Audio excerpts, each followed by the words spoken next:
Greetings and salutations, and welcome to Flintlocks and Fireballs, where a handful of mad actors will attempt to survive the treacherous waters of Dungeons and Dragons.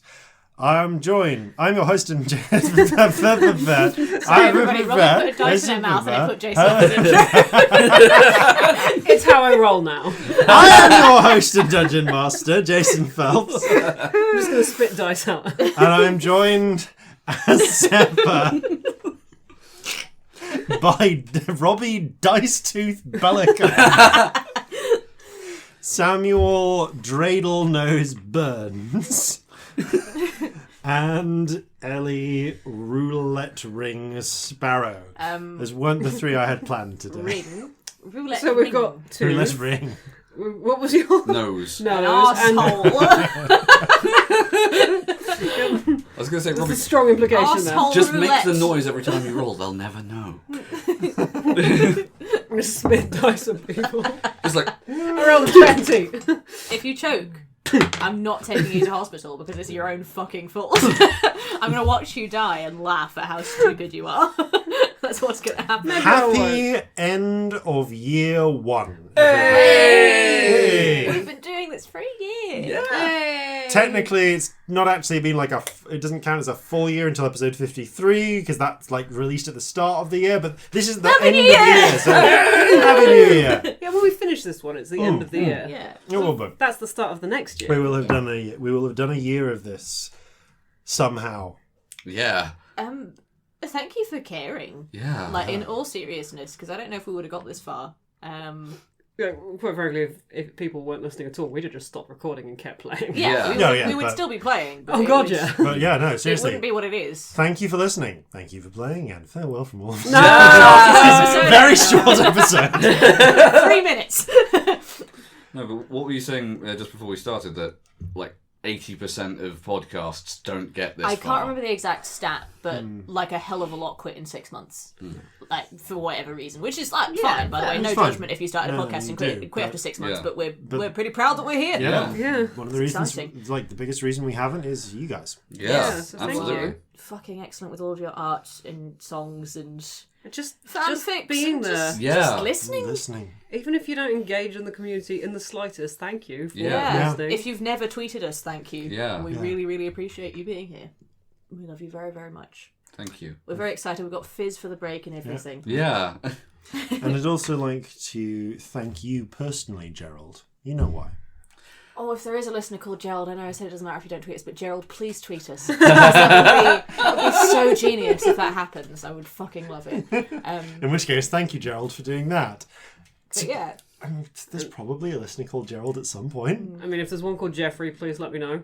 oh, if there's Jeffrey. That's Well, I mean, sooner or later, let's be real, there's going to be one called Jimothy.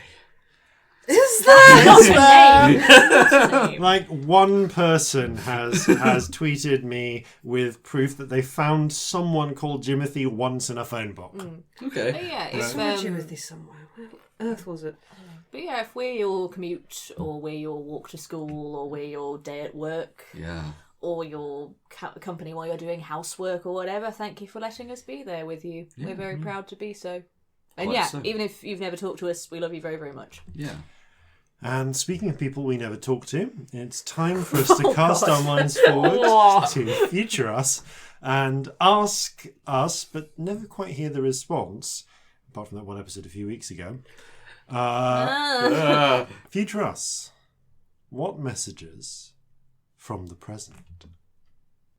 My dearest Elizabeth, I have scant minutes to pen this last farewell. Already the men from the asylum come for me, the magistrates convinced of my madness and my guilt of the crimes I have been accused of. You will find my diary hidden under the tree where we first exchanged tokens. Whether you will find me innocent where the court has not, I know not, but if anyone might believe my tale, it may be you. It began with the death of great uncle Scourgewick, and the bequest to me of a curious box of a 12-sided design, each side containing an antique brass lock.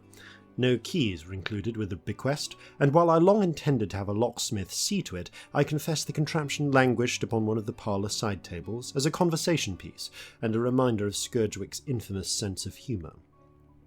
It was many months later, as I was taking tea one fateful afternoon, that the first lock opened. A sudden clacking sound disturbed me from my reading of the Times, whereupon I discovered the hasp upon one of the locks to be undone. I had not noticed the raven perched outside my window.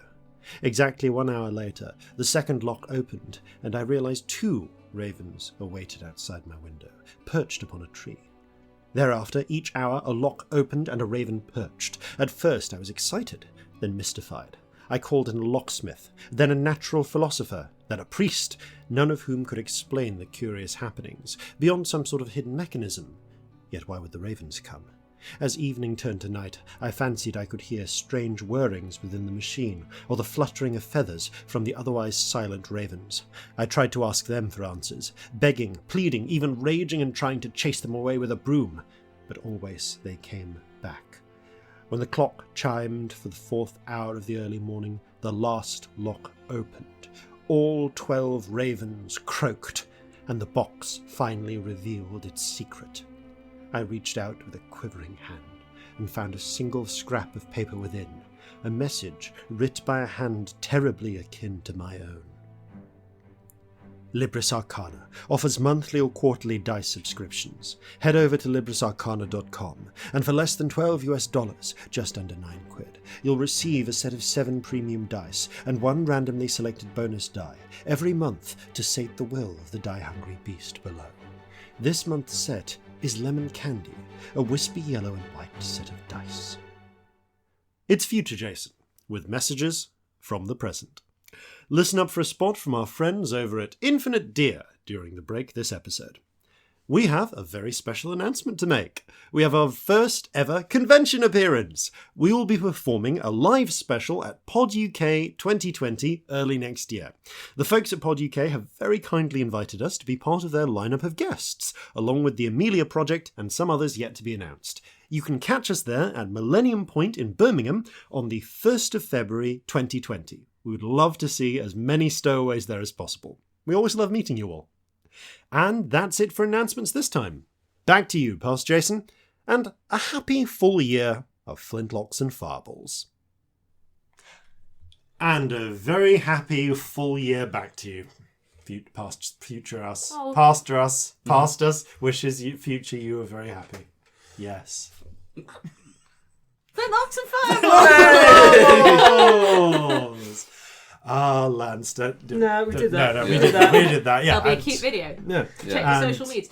Very much on that note, I think to preserve myself from further embarrassment, I mean, that's not going to happen, let's either way get started with Flintlocks and Fireballs.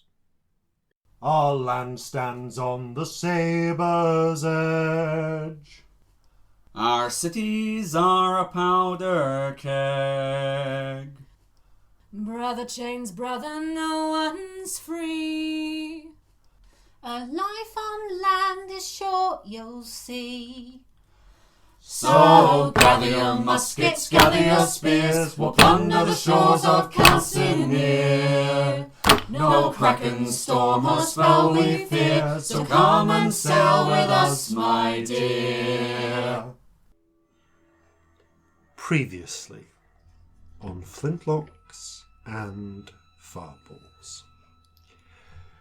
The party have spent a surprisingly few number of days in the ruined city of Cayonne. They found a city destroyed by the Kraken, damaged, flooded with the living dead, with handfuls, small pockets of resistance fighting back, being contained by a tiny contingent of soldiers insufficient to come through and cleanse the rising hordes. Amongst them they found living dead who were smarter than others, who had begun to marshal their forces together. They found the corpse of a collector, the soon-to-be corpse of a crime lord, a hint of Scamp's past, a hint of everyone's future. That corpse rose again, was put down, and through the actions of all of the living in Cayonne, a miracle, for want of a better word, was wrought. Fighting together on the ruins of St. Leon's Bridge, less than 200 living souls stood against waves upon waves of the damned.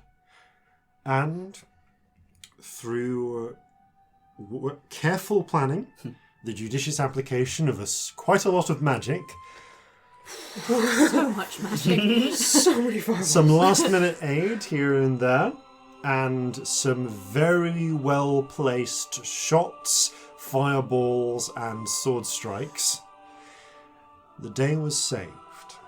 And with a great blooming of light, the relic of the Cathedral of St. Deborah, the Daorb, was detonated, flooding the bridge with, at least allegedly, the Regent's light.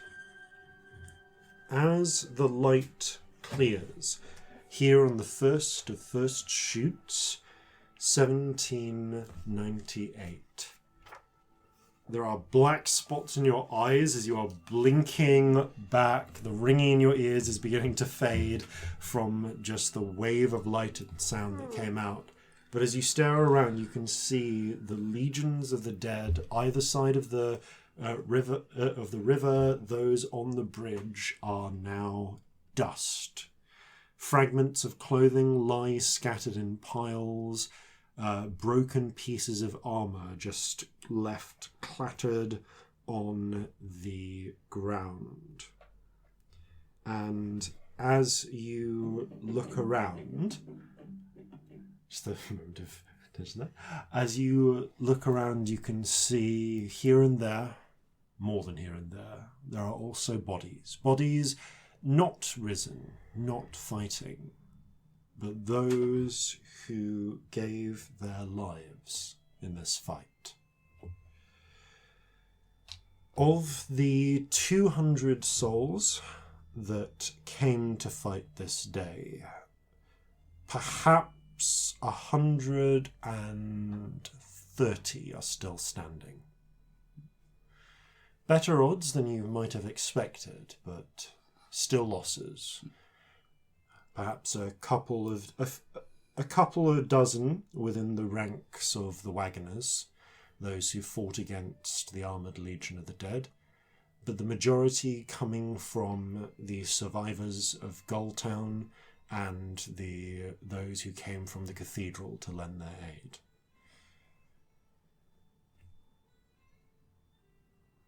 You are standing on the bridge. All around there is a moment of people catching their breath, trying to acknowledge what's happened before, almost afraid to really cry out, people just start to laugh or cry or embrace each other. This where before rain and dark clouds were covering everything, a hole has been opened up in the sky to let the sunlight in. Well, I think that did it. That was crazy. Yeah.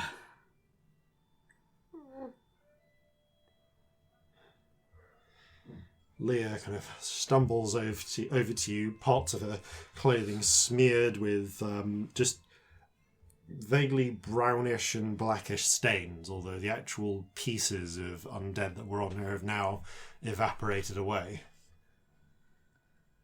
Come here, all of you. I just bring you all in for a big hug. Okay, yeah. It's really awkward. It's super awkward. There's heads clacking together and everything. It's Yeah, terrible. there's two tall people, a medium-sized person, and a very short person. Yeah. Oh yeah, I'm like lopsided trying to get all of you in the I'm hug. probably like grabbing onto your knees or your waist. Yeah, so Something like Leah that. is kind of accidentally sort of forcing you into the side of her hip, Corzin. Right. Thank you. That's great. Yeah. That worked. That worked. I'm so tired. I know. There's so many of them. Yeah. That was a lot. Well, we got them. A couple of other... you can see the two The two priests nearby, Samwise and Yasmin, are both like they have between them. There are a few shattered pieces of glass from the remnants of the day orb, and both of them have just sort of sat back on, just like basically kneeling on the ground, and are just looking up at the sky in wonder. As you look round, as you follow their gaze, Celestia, and you too, Corzin, you can see within the last fragments, just here and there, little motes of golden light that are even now just fading away. You see just the outline, the faintest outline or impression of a female-looking figure. Human, maybe, or possibly half-elven. That's hard to make out figures, wearing what appear to be long robes in a manner not unlike those depicted within the sort of children's storybook depictions of the Regent Saints. Who just seems to bow her head in a benevolent sort of fashion before diffusing away into the light. Who was that? Samwise looks up.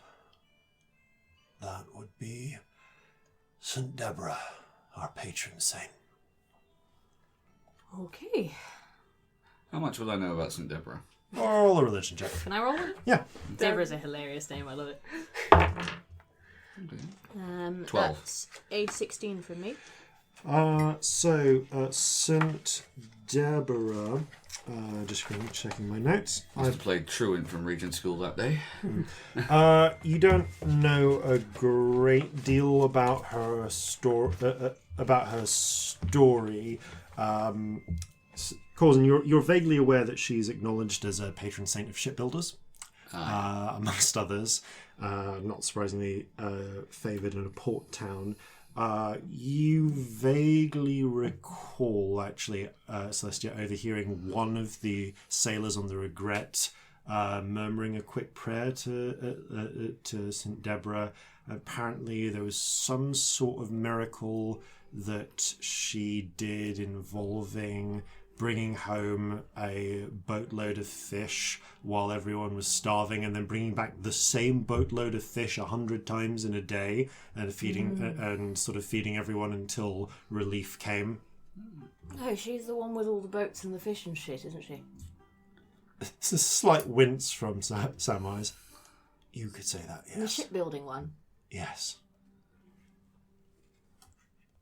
Yeah, I know. Right. Sailor on the Regret prayed to her once. He nods. Well,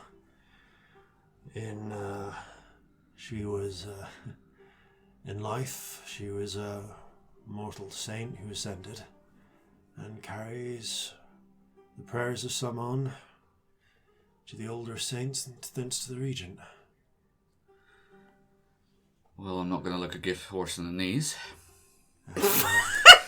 The two halflings just nod as if this is a perfectly normal saying. Are the knees a thing you check when you're looking at a horse? If you're our height, yes. Out of character, is that a thing? It's more really the hooves. You gotta check This is them a bit for much for diseases. Celestia. She just sits on the floor. Scamp's already on the floor. I'm actually going to just lie on the floor for a second. Oh, fuck. As this That was is a big day. Yes, it was. Hi, look, you guys are visible again. Thank you very much for that. And Fucking fantastic spellcasting. as you say this, more and more people actually are beginning to flood up to talk to... There's people talking all around, but others are coming forward to look at the pair of ritualists who apparently did the work of the Regent. And you see a small figure who kind of has to really wave to get your attention because of by sheer numbers of taller folk going by. You actually recognize Louise, one of the halflings who is Apple Blossom's lieutenants. Do you mind if I... come over, get out of the way, she elbows someone. Oh, I'm just going to go see them. Hello. Hi. You all made it then? Yeah. Yeah. I think so. I'm going to have a little nap here. Well, Okay, darling. How many of your lot did you lose? a couple of dozen, but... Listen, from what I hear, that Alton and the others are planning to try and get a bit of a chat with together, make plans, because these lot are dead, but we should probably scatter, or at least get indoors, just in case, because I don't think that quite wiped out the whole city. We No. have a problem here. I'm sorry to be this person, but we have a lot of dead bodies. We can't leave them. You've got a lot of dead bodies. We got 2 priests. They'll be done in 20 minutes. Okay. Are you two alright with Actually, that? she counts bodies. They'll be done in 10 minutes. We should probably have some people stay out here with them, just in case of the That's aforementioned vast number of undead that are I'll still Yeah, here. no, stay no, sitting but- here for a bit. Look, what I'm saying is we're going to start, once people have had a moment, we're going to start funneling, getting everyone to somewhere where we can all meet up and have a chat in one place. Sounds be like a good great. idea. Yeah.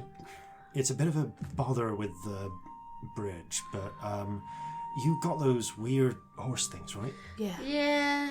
Okay, it looks like we've probably got a bit of time. Maybe I'll if you make can... some horses. Are you okay too? You look knackered, darling. Well, you've already got 4 of the buggers. Just can we just borrow those to get everyone across? They're not going to last much longer. Wait, are they still around? Actually, 2 of them have disintegrated by this No, point. they're gonna. No one wants to drown. I'll make new ones. But it's all right. We'll just get people across it. What I'm suggesting is we all meet up back at the chateau Yeah, and have some okay. talking. Smart plan. Yeah, and then I think we should all get riotously drunk. Just as a suggestion, I think that might be good. And if anyone asks, all the big balls of fire, that was the priests. Okay. Okay.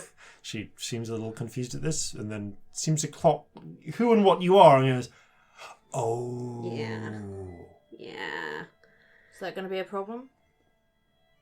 She shrugs. I'm not thinking here and now. I'm just thinking maybe 150 odd people, however many left people talking about a tiefling throwing lots of fire is not good in general. Oh no, I Let's- agree with the you. I was priest just did checking it. it's not going to be a problem with you, darling. I look at Alton Wilson's associate. Why would that be a problem? Look, Good. You're not going to tell anyone. That's the important thing, right? I'm not going to tell anyone, but you're right. A lot of people did just see that. It was the priests. I'll Priest spread it did it. on. I'll do what I can, but a lot of eyewitnesses. Priests did it. Okay. I'm gonna make a horse now.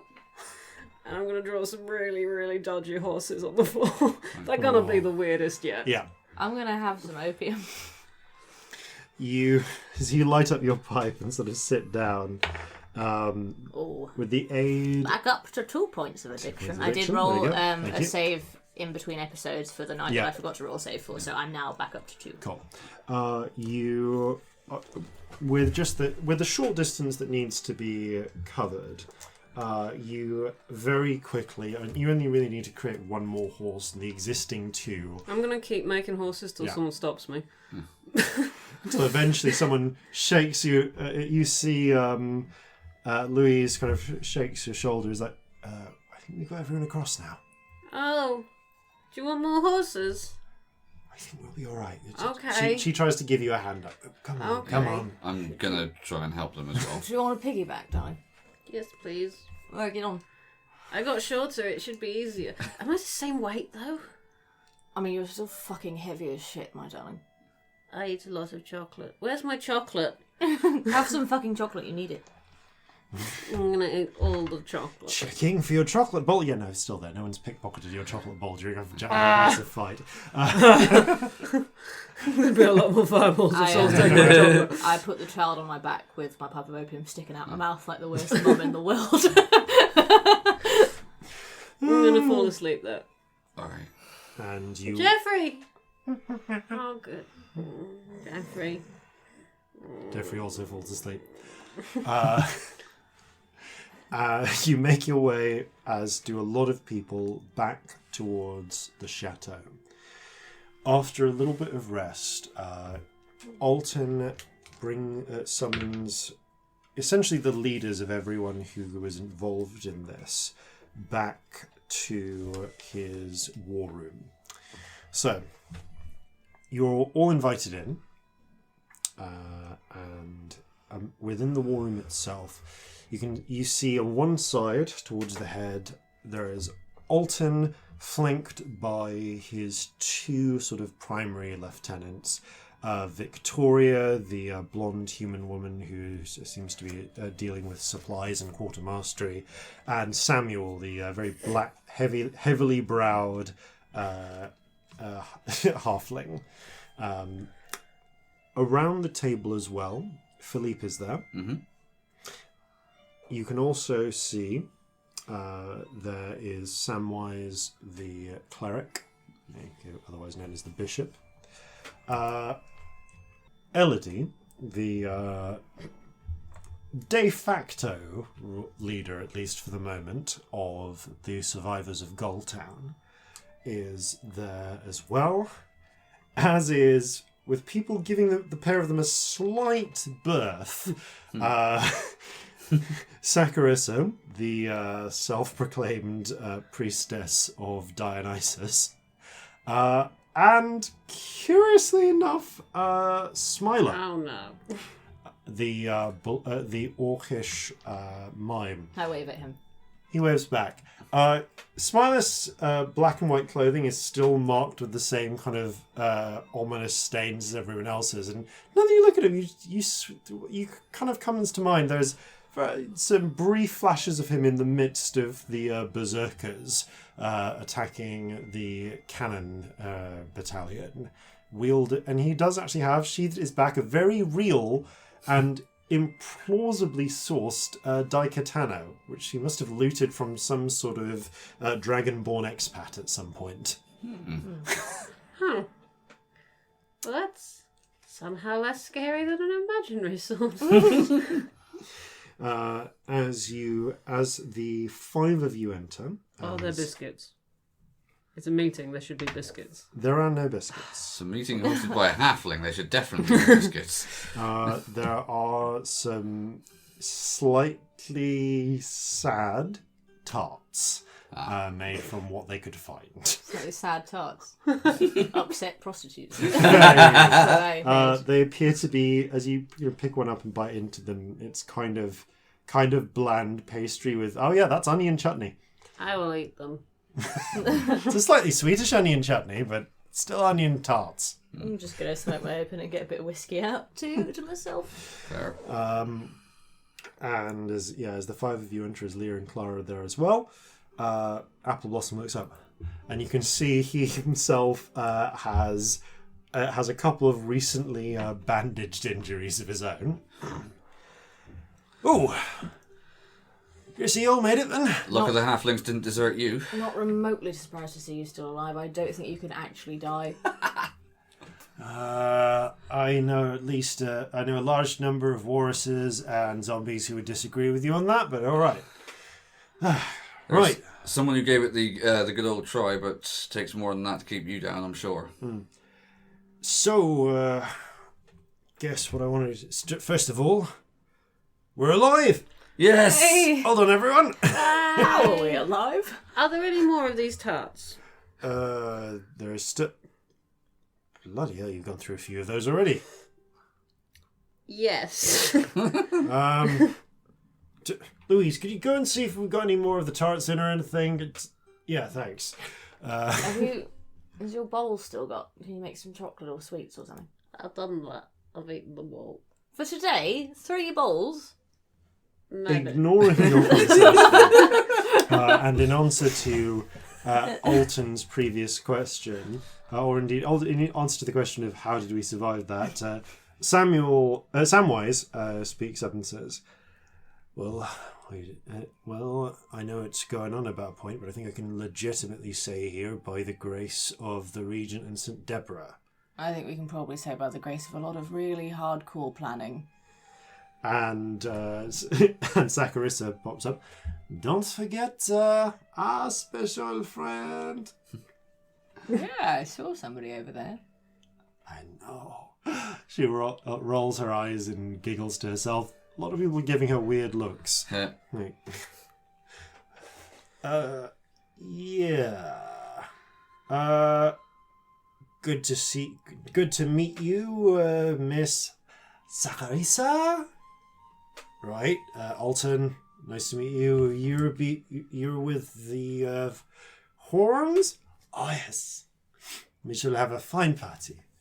It's a shame we'll have to move soon. Can't really rely upon our old housemates, but we'll find somewhere. At which point, Philippe speaks up. So, with we have made a big difference here, and I'd like to work with everyone to try and coordinate the forces that we do have here to try and wipe out the rest of the undead, or at least cordon them off, begin the processes. Unfortunately, with the civil war as it is, it may be some time before the army, one army or another, can send proper reinforcements. But I believe that a lot can be done here, especially now that the what seems like perhaps a majority of the whites and the ghoul pack have been destroyed. Should become much easier. Yeah, Agreed. We don't know that it's all the whites, but it's a fuck lot of them, I'd say. It's a fair chunk, yes. So what was the plan? To block off bits of the city and do it in sections? Yes. Pretty much, and I believe... We can't stay here for all that, but... I think you may have done the... You have helped bring us together and do the most that we can. You've helped bring us together and made a significant change to what is happening. I understand that you'll have your own quests to embark upon, as it were. Yeah. Time-sensitive ones, unfortunately. LED kind of taps, just sort of smacks her hand on the table. No offense, but what's in it for us? Philippe looks over. What do you mean, what's in it for us? Look, I like to think of the future. Me and my companions, we have a coloured past, let's say. Don't you make that face at me, she says, pointing to Celestia's slightly offended grimace. I don't stop making the face. We have to look out for our future. Let's say we clear everything up. Everything goes back to how it was. For all I know, you and yours, soon as the army arrives, they're going to hunt us down like dogs. So, what's in it for us? How do we secure our future? Or let's say, if your side of the big war wins, what about Alton and his lot, all of the folks who are resisted? We're just gonna pretend that's not a problem? This definitely feels like the time for this. This is exactly the time for this, before we start coming together in a big thing to clear out the city. Because because if we clear everything out and then someone decides to change their mind, well, right now, we have the best bargaining position. Sorry, but this is the way I see things. You could always starve to death instead. Oh, very nice. Well, from where I'm looking, if I don't do these bargainings, sure, I might starve to death. Or I might help out and then get hanged. So, I have very little to lose by insisting we lay down some ground rules. Oh, Philippe, can we sort out a pardon or something? Philippe kind of sighs and he kind of rubs his temples. There's something I think we can all agree on right now. There is no effective government inside this city. So. I'm going to say that's true. So. The old rules don't really apply. It's been survival of the fittest since the Kraken arrived. Now, if you want this city back, you're going to have to work together. And I think that if amnesty is what your lot are after, Eloise... Elodie. Sorry. Elodie. Sorry. Lots of people, lots of names. Yeah. If amnesty is what you're after, then that's probably a small price to pay for taking back the city. I mean, surely, if our good friends here help out, I'll look at Elodie, then, that much doing good and vigilanteing, as it were, should make up for any past crimes they might have committed, I'd imagine. It's community service. It is community service. They'd have atoned perfectly well. Also, not to put too fine a point on it, but if they're convinced that you've done crimes, prove it at this point. I mean, I'm sure we've all done some things that we would have rather not done in a Kraken-destroyed city, and it all becomes much for muchness after a while. If we hold everybody accountable, we'll have no city left, so we might as well write everything off, is how I see it. It's more or less my point. Right. Philippe kind of seems to roll his eyes. I'm sure that some manner of military pardon can be achieved for any past crimes. To which Elodie says, which you will sign, which I will sign. Oh, and we also want the streets that we live on. What? When we rebuild, it's going to be good grounds for renting. We fought to reclaim them. That seems pretty reasonable to me. The original owners are almost certainly dead. Yeah, there's nobody else there. Right. Who the fuck else is having them? There are a lot less people. There's space. Especially after that battle. Elodie kind of frowns a bit. Oh. But, fine. Works for us. What about you and yours, Apple Blossom? Well, I was thinking, yeah, you may raise a good point. I think so long as we... Look, Philippe, depending on what happens, if it does come to the fact that your side wins, some of my lot are in for a similar issue, and if my side wins, you're not in the best position either. So, similar, kind of a mutual pardon type arrangement, just in case? Philippe seems to be a little uncertain about that. He glances towards you, Corzin, as if to look for your thoughts. Well, regardless of who wins, politically, I mean, you're going to have an awful lot of people here who want nothing other than to rebuild what semblance of life they have left to rebuild. Now, whether it's the king or the provisional government that oversees that is sort of academic. What I think is in everyone's best interests here is to ensure that there is at least the opportunity for everyone to rebuild. Because it'll be what it'll be, whatever government it is, but it's largely speaking irrelevant at this point. That's... If you look at what's happened, every place the Kraken has been, and trust me, I have, eventually, law and order, civilization reasserts itself in some manner. But unless we have the opportunity to let it do that, this is going to be a wasteland. We did a lot today, and I think it's fair to say that what we did has made the prospect of that attainable. Now, my question to all of you is, what's more important to you? Your politics or your shared interests? Corzin, I'd like you to make a persuasion check. Okay.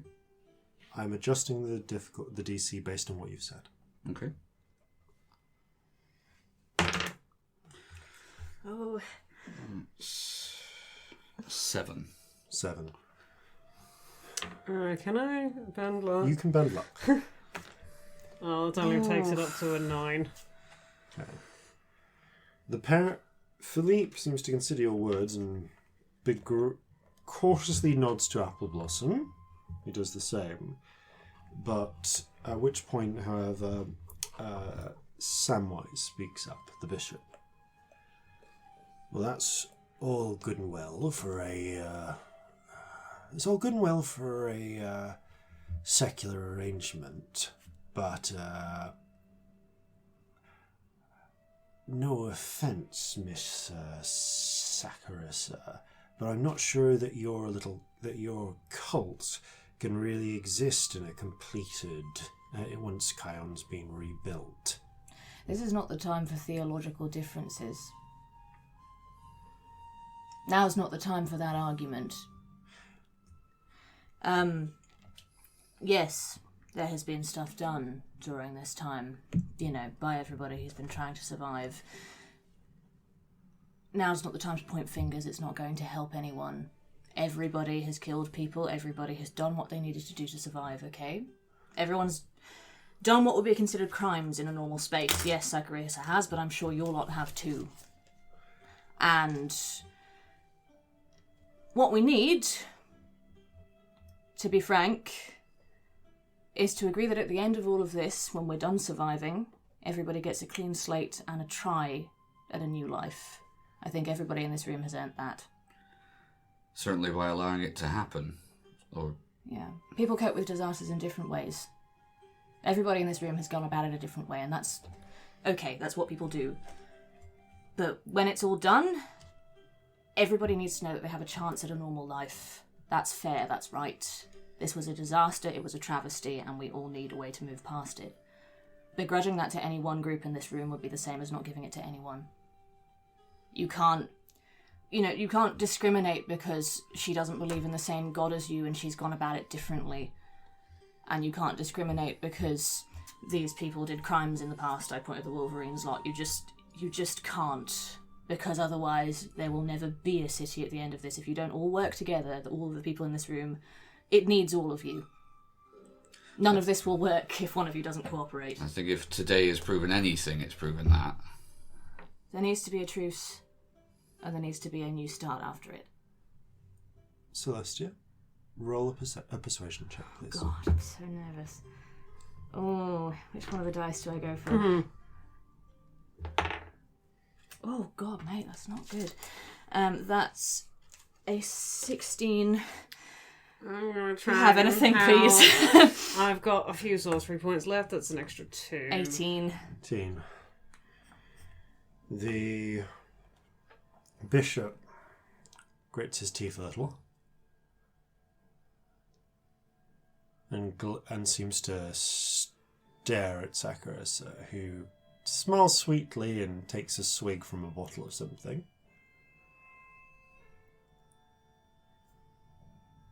There is only one God, but there will be time for that later. For now, we can discuss these heterodoxies later.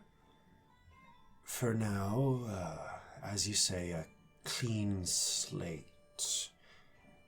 Oh, mark my words, Saccharissa.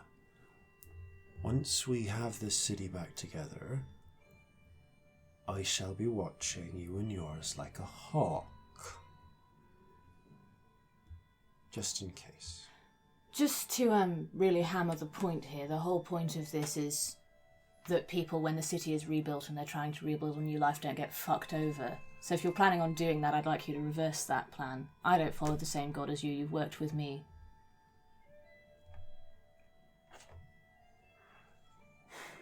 You can't just agree to work with her while the disaster's on and then fuck her over later.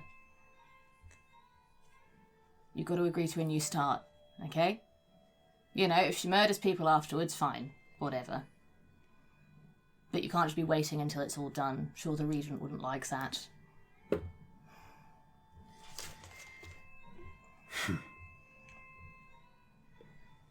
You've got to agree to start as new afterwards. He rubs the bridge of his nose for a moment. Fine. As you say. But whatever arrangement you and I have, miss, he says, looking at her, just be warned that it's not going to fly outside of this city. And I'm sure that if any bishops or clergy find a whiff of your cult appearing somewhere else, they're going to take a much firmer stance on this. But fine. What happens in the city stays in the city. You don't spread the word. You don't put a bounty on her head. That's not how this works. Do better. Either the Regent loves everyone or they don't. Yeah, you don't get to pick who the Regent loves. No, I don't. And it's up to people whether they get close to the Regent or not, but as you say... Only the Regent can judge, darling. Only the Regent judges.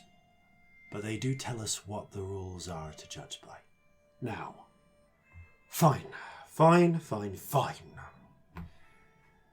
He offers his hand begrudgingly to Sakurasa, who tips her head. I look forward to a profitable relationship, and plops the bottle of whatever alcohol she has into his hand. Oh dear. He rolls his eyes, sits it on the table. I raise my suppose I pipe can too. work with that. All right then, says Apple Blossom. Looks like we have an accord. So, Well then, agreed. New start, clean slate after all this for everyone in this room. I guess. Are we all agreed? Yeah, on that, or a similar note, if there's going to be official records of what's happened here, and I'm sure there will be, I'd like to be left off them. As much as possible. Two. That's a lot of dice. The various members look at each other. There's a couple of whispered interjections between them. And Philippe eventually straightens up and nods. Well, I think we can all agree. I believe you all saw me cast that fireball at the end, right? Yes, Yes, you were yes, there the was whole there. time. So therefore, we understand that I was casting fireballs. So if anyone asks whether there were fireballs cast, you may say, Philippe, Laurent, Chevalier of the army cast magic support during this fight. I wanted to be clear, I'm not ashamed of myself or anything like what I am. It's just my magic's a bit unusual. And I think someone tried to kill me for it pretty much the day I was born, and I don't want that following me. I'm proud to be a tiefling and whatever else, but I just think it's dangerous. I respect that, Scamp. So, And far be it from me to contradict you, although I think it bears remembering for everyone here what the truth actually is, so long as we are agreed Also, it goes no further. And although it's not going to leave this room, and we've all agreed on that, I very pointedly look at each of them. I hope you all remember that a tiefling had a very big hand in saving the city of Cayonne. And I hope you all take that forwards into the Cayonne that comes after this, because it's going to be a different place. And there are going to be tieflings who want to live here. And I hope that you all remember what one did for all of you and why the city exists as it will after this. Hear, hear. Yeah. Be better. All of you. Make this place better. and it's not just tieflings. Okay, my magic's unusual, but it's not unique. but there's not many of us around because people are scared.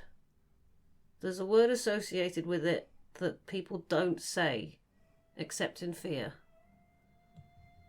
Maybe it's time we started changing that. Otherwise, all you get is Dark Lords, and no one wants that. No, quite.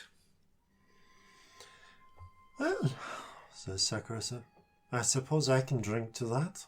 You'll drink to anything. I will drink to anything. You're welcome to have a drink with me. I want some of whatever you're having at the party later. I do not. Oh, I do. All of it. I'll drink to a better world for tieflings. Yes. Here. And Apple Blossom picks up his own mug. And says, well, I think we can I think we can all drink to that.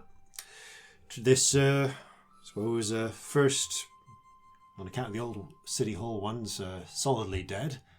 And then I think some of them we killed on that bridge today. As this first meeting of the new Council of Cayonne, I suppose, we can all drink to that. To a better world. And To a better world. one by one, they pick up their glasses first. That's going to be horribly Cheers loud. is clinking. I'm so sorry to anyone who's on headphones, and that's really loud. And one by one, they raise their glasses. First, Apple Blossom, then Sakurasa, then Philippe, then Elodie, and finally, after a moment, Samwise picks up the bottle that Elodie, that Sakurasa put on the table and clinks that too. There we go. To a better world, I suppose. And they all drink. And with that, much work begins. However, after the riot of the party that follows... I do actually want some of Yeah. whatever Sakurasa has. like whatever it sure, might roll a be. constitution save. Yeah. Whatever alcohol or drugs, may I add. I want to take weird stuff. Oh, that's not bad. It's an 18. Okay. Oh no, it's a 19. I added some con. Yep, never mind. 19. It is... Ooh, it's something.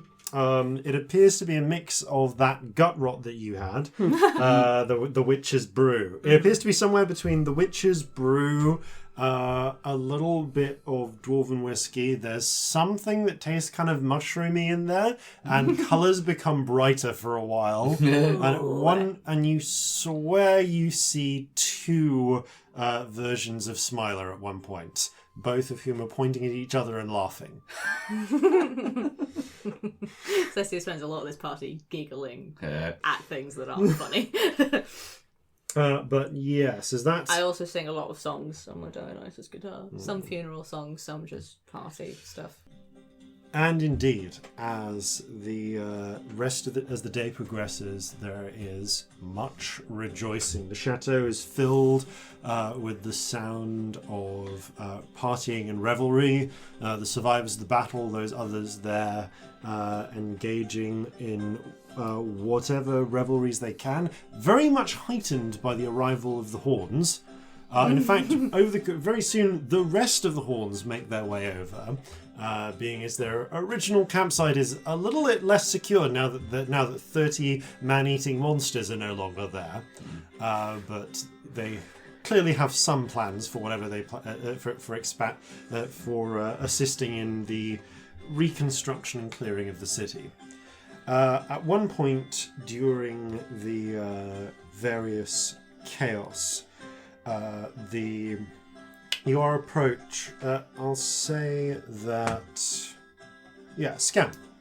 You're actually approached by the halfling cleric, Samwise, who seems to be a little awkward with the cheering and the celebrations. Give him a giggly wave. Right. So, Hello. just wanted to say, well, thank you, first of all. It's alright.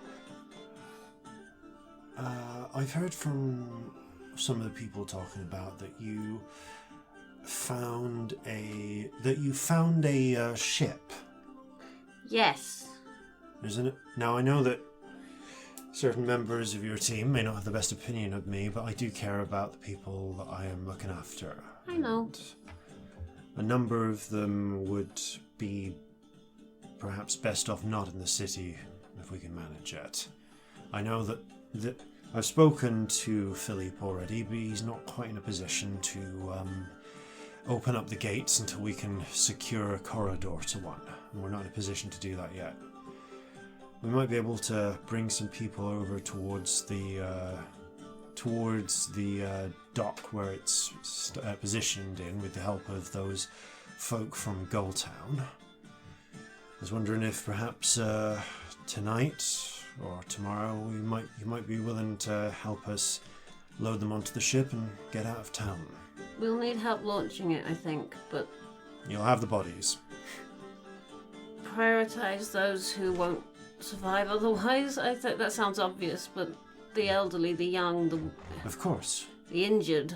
No, of course we will. And we're taking people from everywhere. We can't just take your lot. I'm sure each of them, everyone will have their requests. And I'm sure that with your heart and Corzin, was it? Yeah. And Corzin's wits and that one's voice, you'll manage to work out a system. I go, woo! From the corner. She's got a lot of voice. Yeah. I can tell that. We'll do what we can. Thank you. And I know that certain members of your party have opinions on this, but I meant what I said. Regent loves all of us. It's just a question of how close we get to him, but Some know of that us you aren't- are loved. Some of us aren't allowed to get close. You might want to rethink that.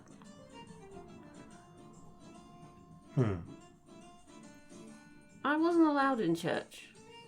It's not that I didn't go, it's that I wasn't allowed. Maybe think about that. Do you know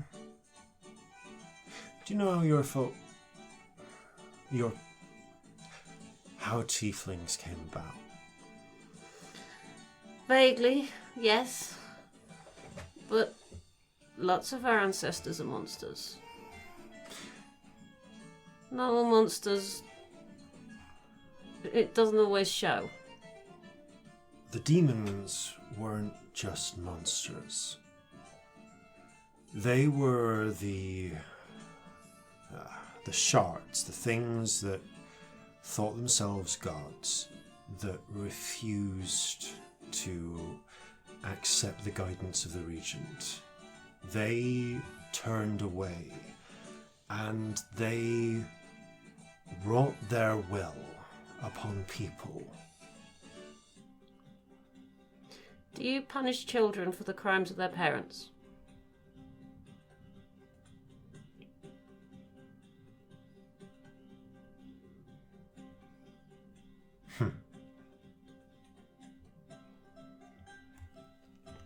No. I think you do. And you might want to think about that.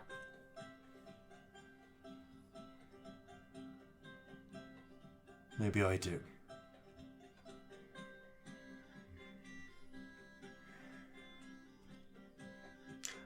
I'll return with a list of people, ordered according to the ones I think need to get out first. Good. We will take them. He nods.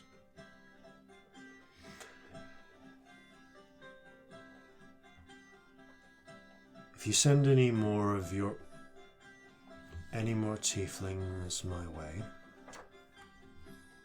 I'll see what I can do about housing them. Thank you. Gives you a slightly stiff nod and makes his way back into the party. I need a drink. We need a drink. I've got so I many shouldn't drinks. have a drink. Have a I'm drink. trying I've not got to- thousands. You know I'm a child, right? I say taking the Yes. drink. It's a lovely shade of pink. Oh no. Leah, Leah, where are you? Leah is... Don't talk to Leah. Don't talk to Leah. Leah, stay away. Leah, I'm fucking smashed. Come and dance with me. Your hair's a lovely shade of yellow. Rolled for Leah's constitution check. That was a 1. So Oh, no. Leah is actually... You look over, Leah is passed out next to a bucket. Okay, I'm going to Oh, keep your an sick isn't such a nice colour. I'm going to go and check if she's okay. I'll look after her. She appears to be okay. She appears to have vomited and then gone to sleep. Okay.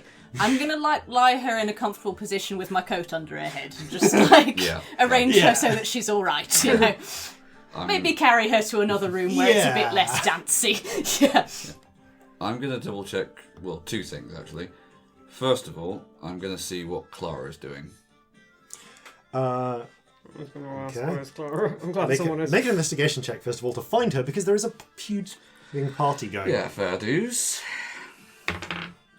That is a 17. It takes you a bit of searching. She's not in the party. She's not in the various bits of the chateau. And you actually find... It actually isn't until you head up onto the roof that you see Clara with her medicine bag, just carefully organising bottles within it and periodically staring out to the sea.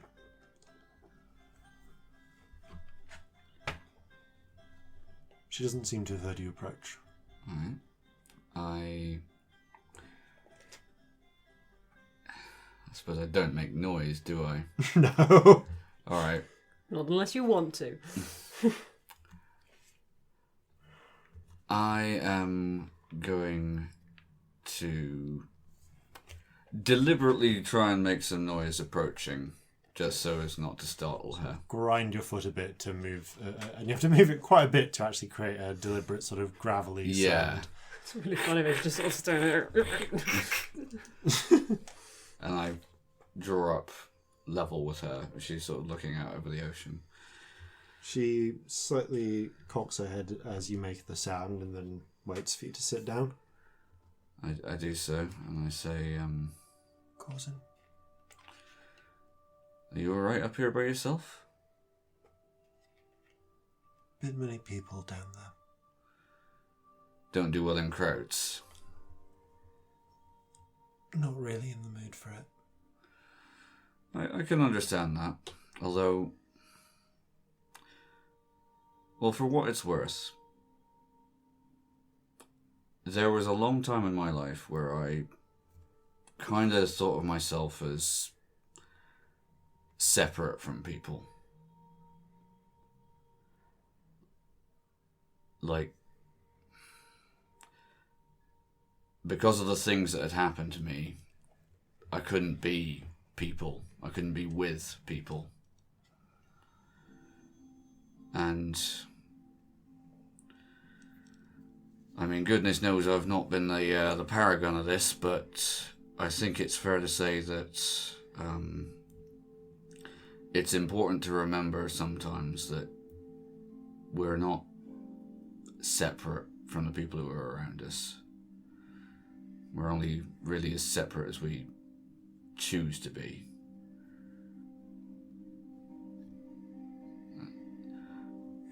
Those people down there are as much like us as we are like them. We just...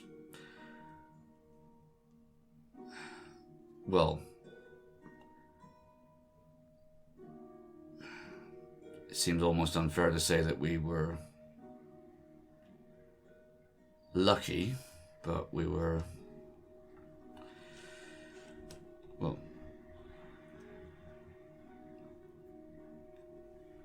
We have a different set of things that make us up, but that doesn't mean that we're not like them, fundamentally. She nods.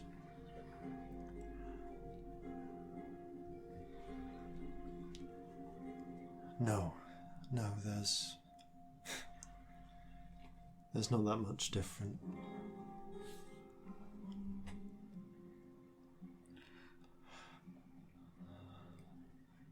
It's a beautiful and terrible thing.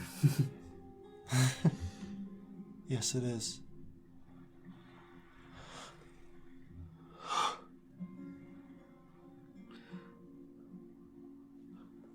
I'm not going to force you to go down there and make nice if that's not what you feel like doing. But if at all possible, I would encourage you not to be lonely.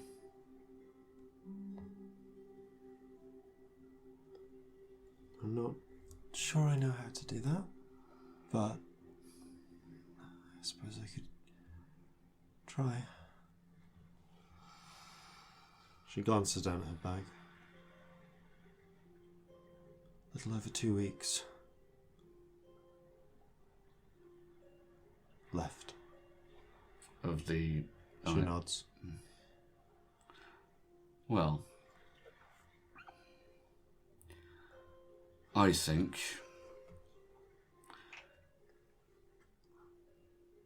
we should go down to the beach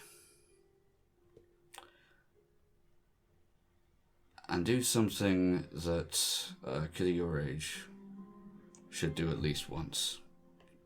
Let's make a sandcastle.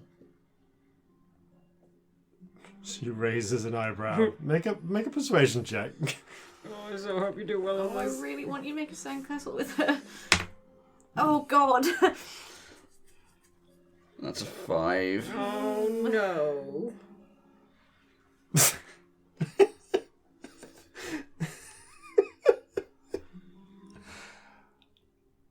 Why? What?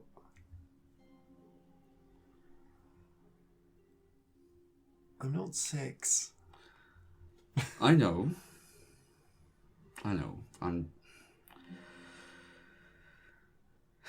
I've cut people up for parts. I was never would much I- the best at this, but I'm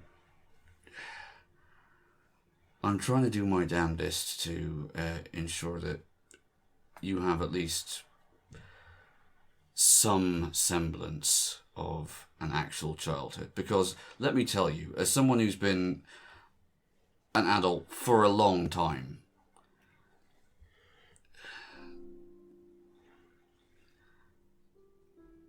there'll be days you miss it. And you'll be a forever incomplete person if you don't have one. I mean, look at Scamp. Scamp's done so many things that a person of their age should never have to do, but there's still times where they're just a child, and that's fine. She sort of opens and closes her mouth a few times. How? I mean, really, how? Sometimes I think they're just brain damaged. It's... Jeffrey flies past. Bottle of rum in hand. The parents, she watches the flying monkey pass She by. had an impulse, she went with it. Yeah, no, do it. I love it. So fast then, and then just gestures at the airborne simian.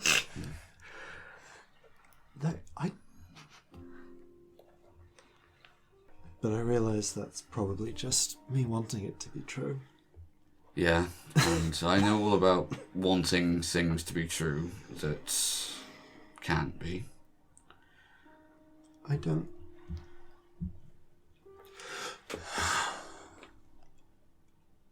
I'm never going to get... I don't know if I ever had a normal childhood to begin with, and I don't see it happening now. Maybe I don't think building a sandcastle is going to make a difference, and I'm scared. I know you are. And I'm scared to see her again, and I'm scared of what that's going to mean. And I hate her, and I need her, and she could... And I never know if she's watching.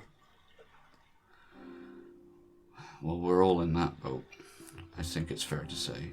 And I raise my hand in a gesture asking, essentially, if it's okay if I put my hand on her shoulder. After a few seconds, she gives you a small nod. Doesn't look at you, just sort of has her head in her hands at this point. I put my hand on her shoulder and I squeeze very gently and I say, the future is uncertain, as ever. But I think you know as well as we do that no good will come of leaving Olga alive. And, you know, if we're successful in getting rid of her, then you have my word. We're not just going to abandon you. We're not going to leave you to fend for yourself. I can take care of myself. Of course you can, but that's not the point. Yeah. I've said before, we're at least partially responsible for getting you into this. And we're trying to do our best to do right by you. I don't know what the future holds, but I'm going to make a promise now. And that is that for as long as you wish to stay with us and to have our help, you will have it. We will do what we can to protect you. We will do what we can to ensure that you never have to make the terrible choices that Olga has forced you to make.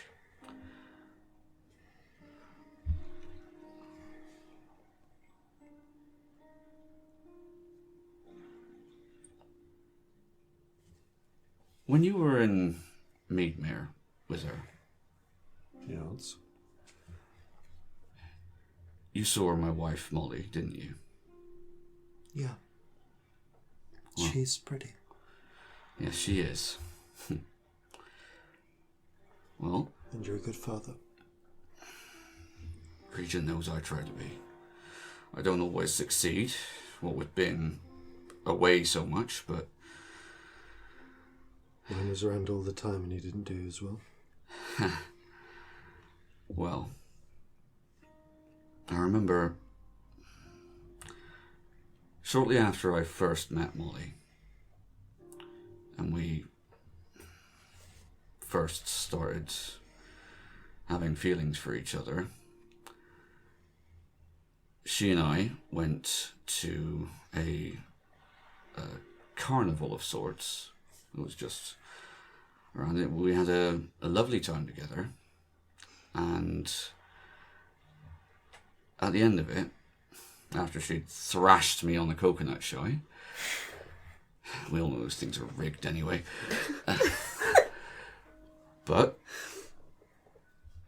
we had a frank conversation about the situations we were both in. She was a mercenary.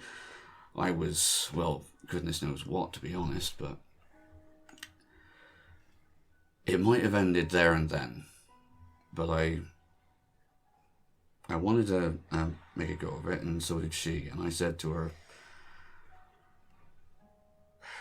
look, practically we can't, at this point, promise each other forever. But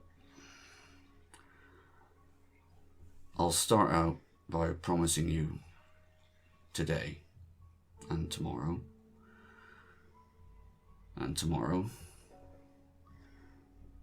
and at the very least, that's the first step towards forever. And I can't promise you that things won't all go south, but I mean it when I say that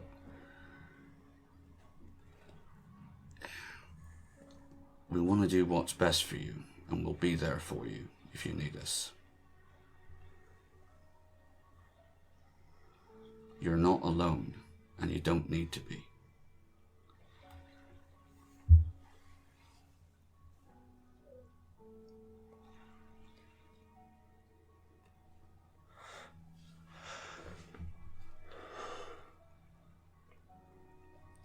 When these run out, I'm not going to be the me I am now. I'm just going to be Clara, and I don't know if that will be enough. I don't. Of course that's enough. That's always been enough, and I'm sorry, but being around Olga is the only thing that would have convinced you otherwise. Being passed over by the people who should have seen you for what you were.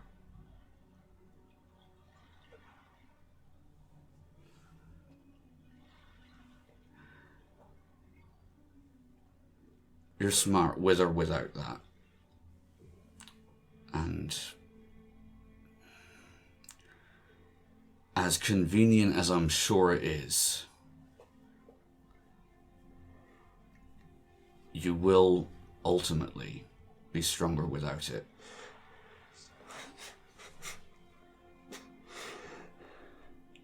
She's the first person to ever treat me like a person, like a person, not just like a kid, like someone who deserves to be listened to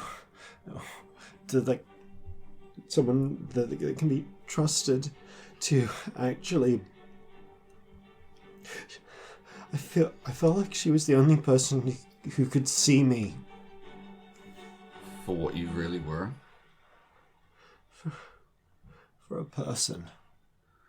For someone with their own mind. Someone who wasn't just, who wasn't just Papa's girl. Yeah, from what you said, it sounds like he saw you more as someone who, whenever he looked at me, he saw Mama. That can't have been easy, I'm sure. And she wasn't kind. But she was honest. More honest than anyone. Honesty is sometimes just another form of cruelty without kindness.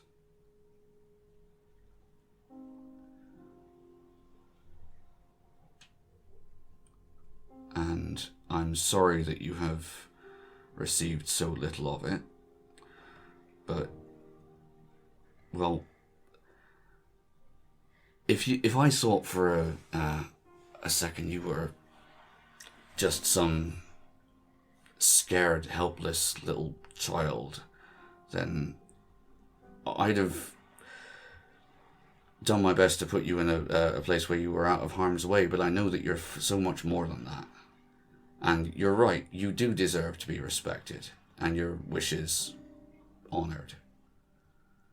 And that's why I'm never ever going to force you to stay with us. I would be lying if I said I didn't think that was a very good idea. But so much of what I know of you seems to be defined by the fact that you had a choice that was taken away from you. And then the choice that you were left with was not a good one.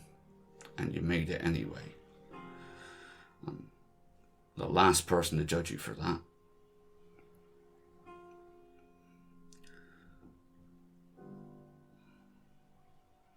She looks up at you again.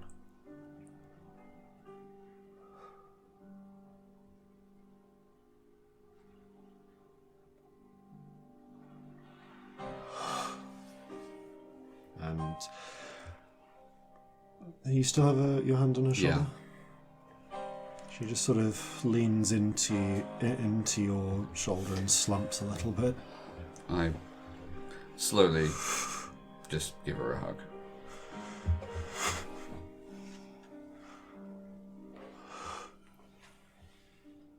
She closes her eyes and sort of presses them against your shirt. Still hugging until she's had enough. Okay. Okay. Today.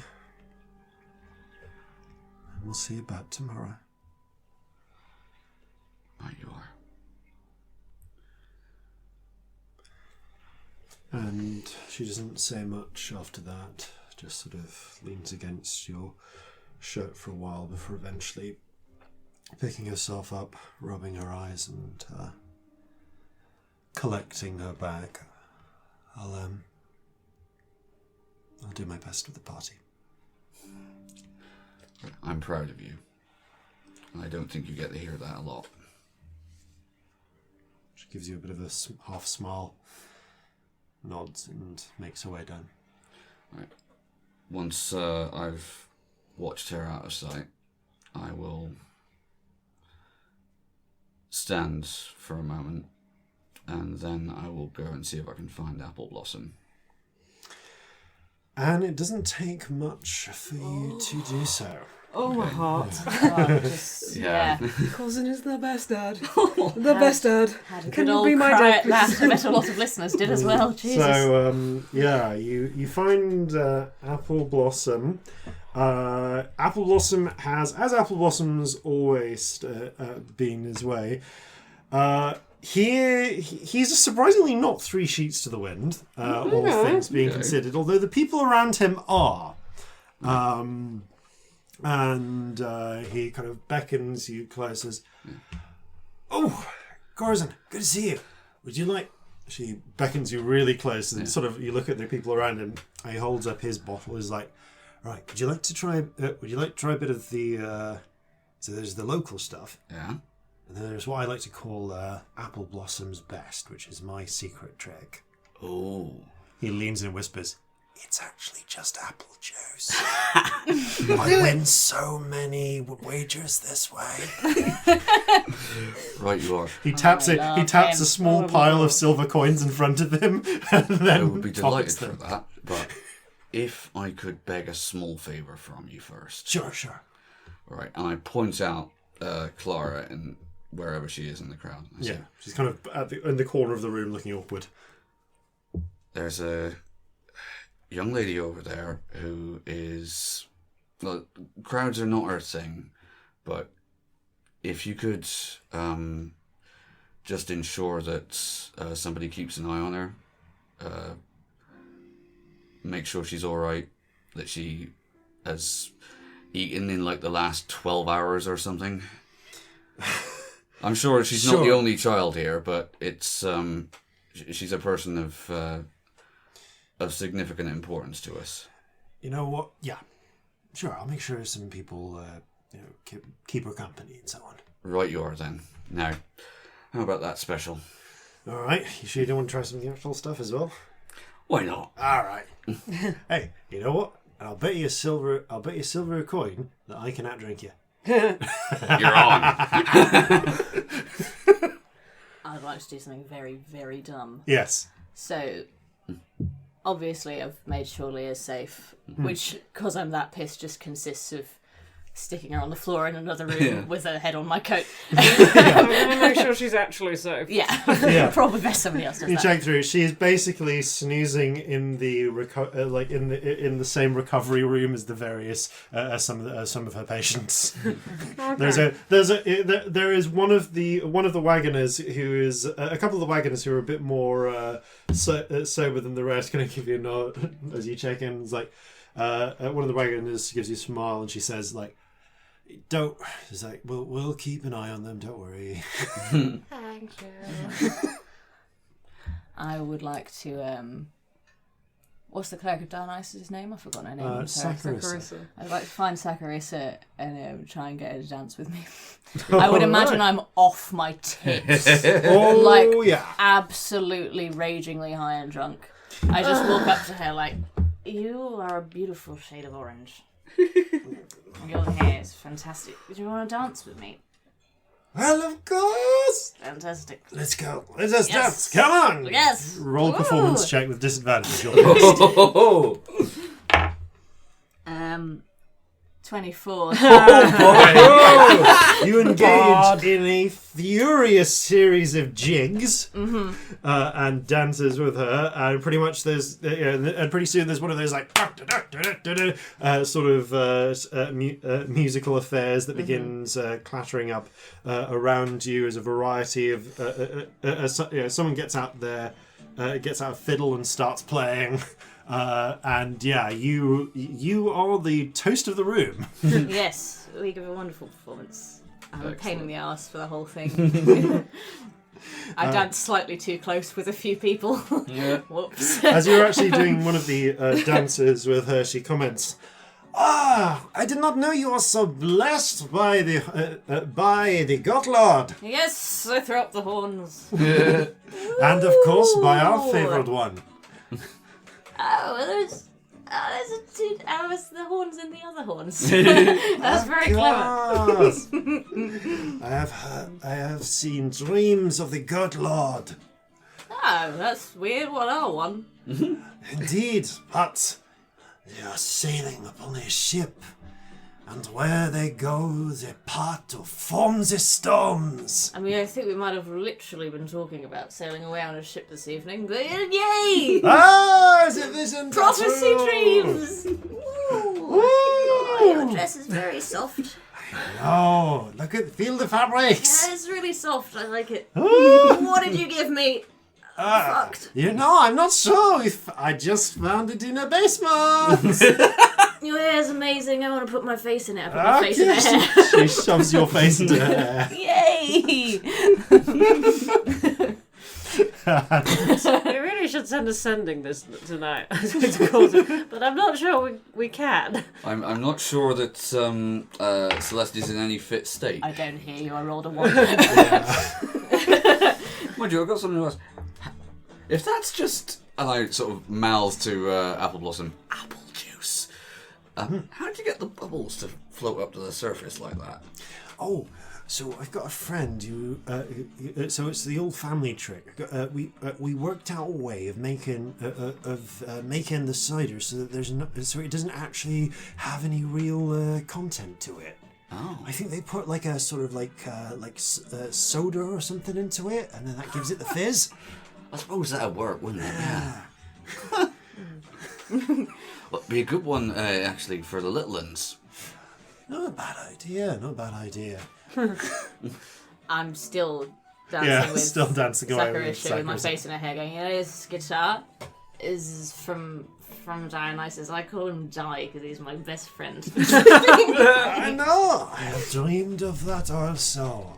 What did you dream of? I dreamed of you aboard this ship. You are playing you played this guitar, and there was the ripples of thunder. I remember you were sailing your ship into the heart of a storm, and this storm came to meet you, but you were also the storm, and it was around your neck, or maybe in your shirt, and as you were... Oh, I forget at that point, I have drunk a lot. Your voice sounds like music. You are music. Yes. Yes. That means nothing, and I like it. I like you too. I put my face I like in your her shoulder. friend with the colours. Come here. The Pride Spirit is having a gay old time through this party. It wafts in and out of her hair. Everywhere. It's bigger than usual in this sort of party environment. Let's see what you did there. Yeah. This is my friend. And says hi. And the ambivalent octopus, but meanwhile, has just been kind of gazing around the room, shrugs. It says. Corzin, who is a little bit tipsy by this point, sort of turns to the ambivalent octopus and says, we should get you a sign that says free shrugs. The ambivalent octopus considers it and then shrugs.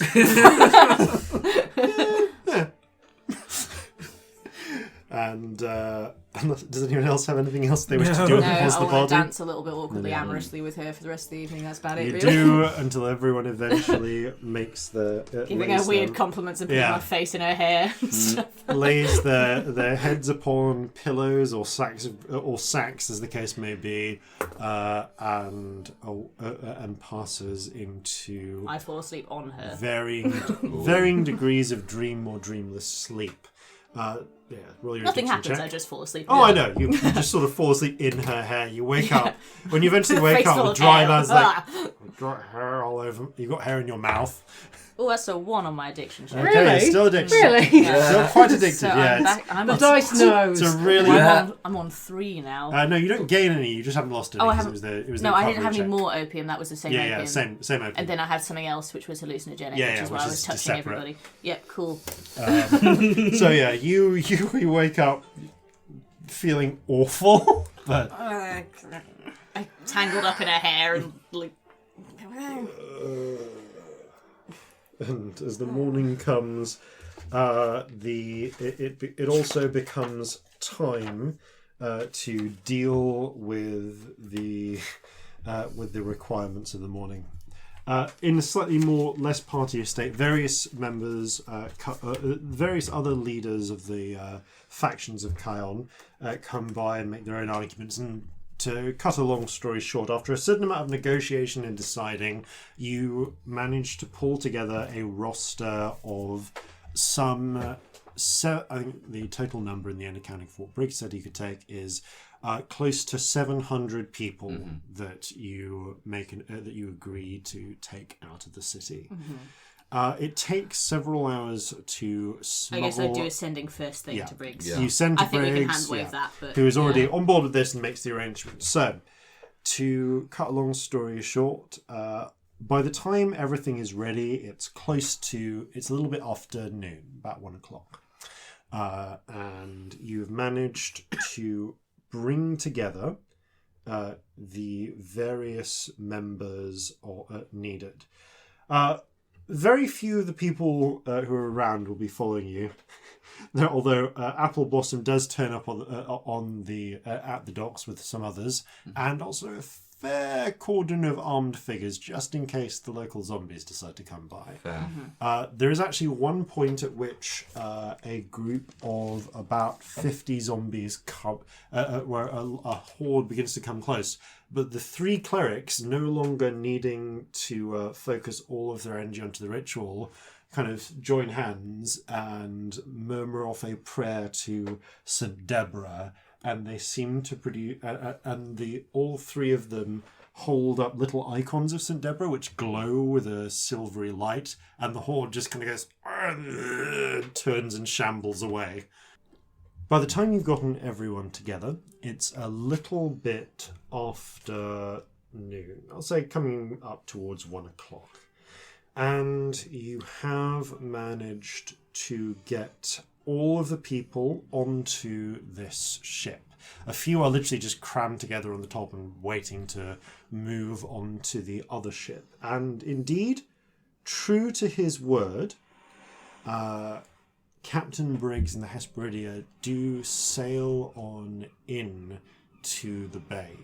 It was a bit of complicated work as they try to navigate around, so that they are now positioned the right way within the bay to move out. Although getting there is a slow and complex procedure due to the not entirely guaranteed and favourable winds. There's a bit of wind, but not really enough to push 2 boats out, one without its own sails.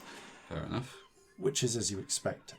However, with the work of the able sailors and many of the survivors, you are able to lash together the Hesperidia to serve as a sort of tow to the as yet unnamed incomplete ship.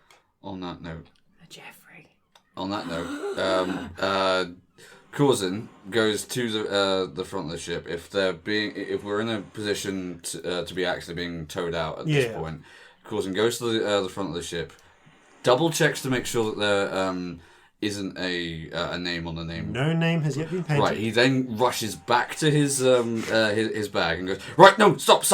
There's something really important we've got to do. What is it? He rummages through there and he pulls out the bottle of wine that he took from the cellar.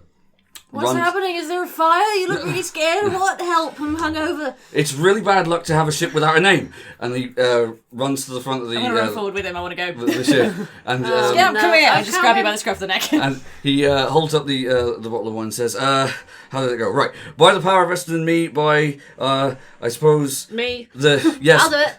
The Goat Lord. I hereby name this ship the Kraken's Bane. Oh! Yes, Corzin. I would have called it Jeffrey. You've already got a monkey called Jeffrey. And he'd make a lovely boat. The Kraken's Bane is a fantastic name, though, yes. Love it. Love it. Love it. Love it.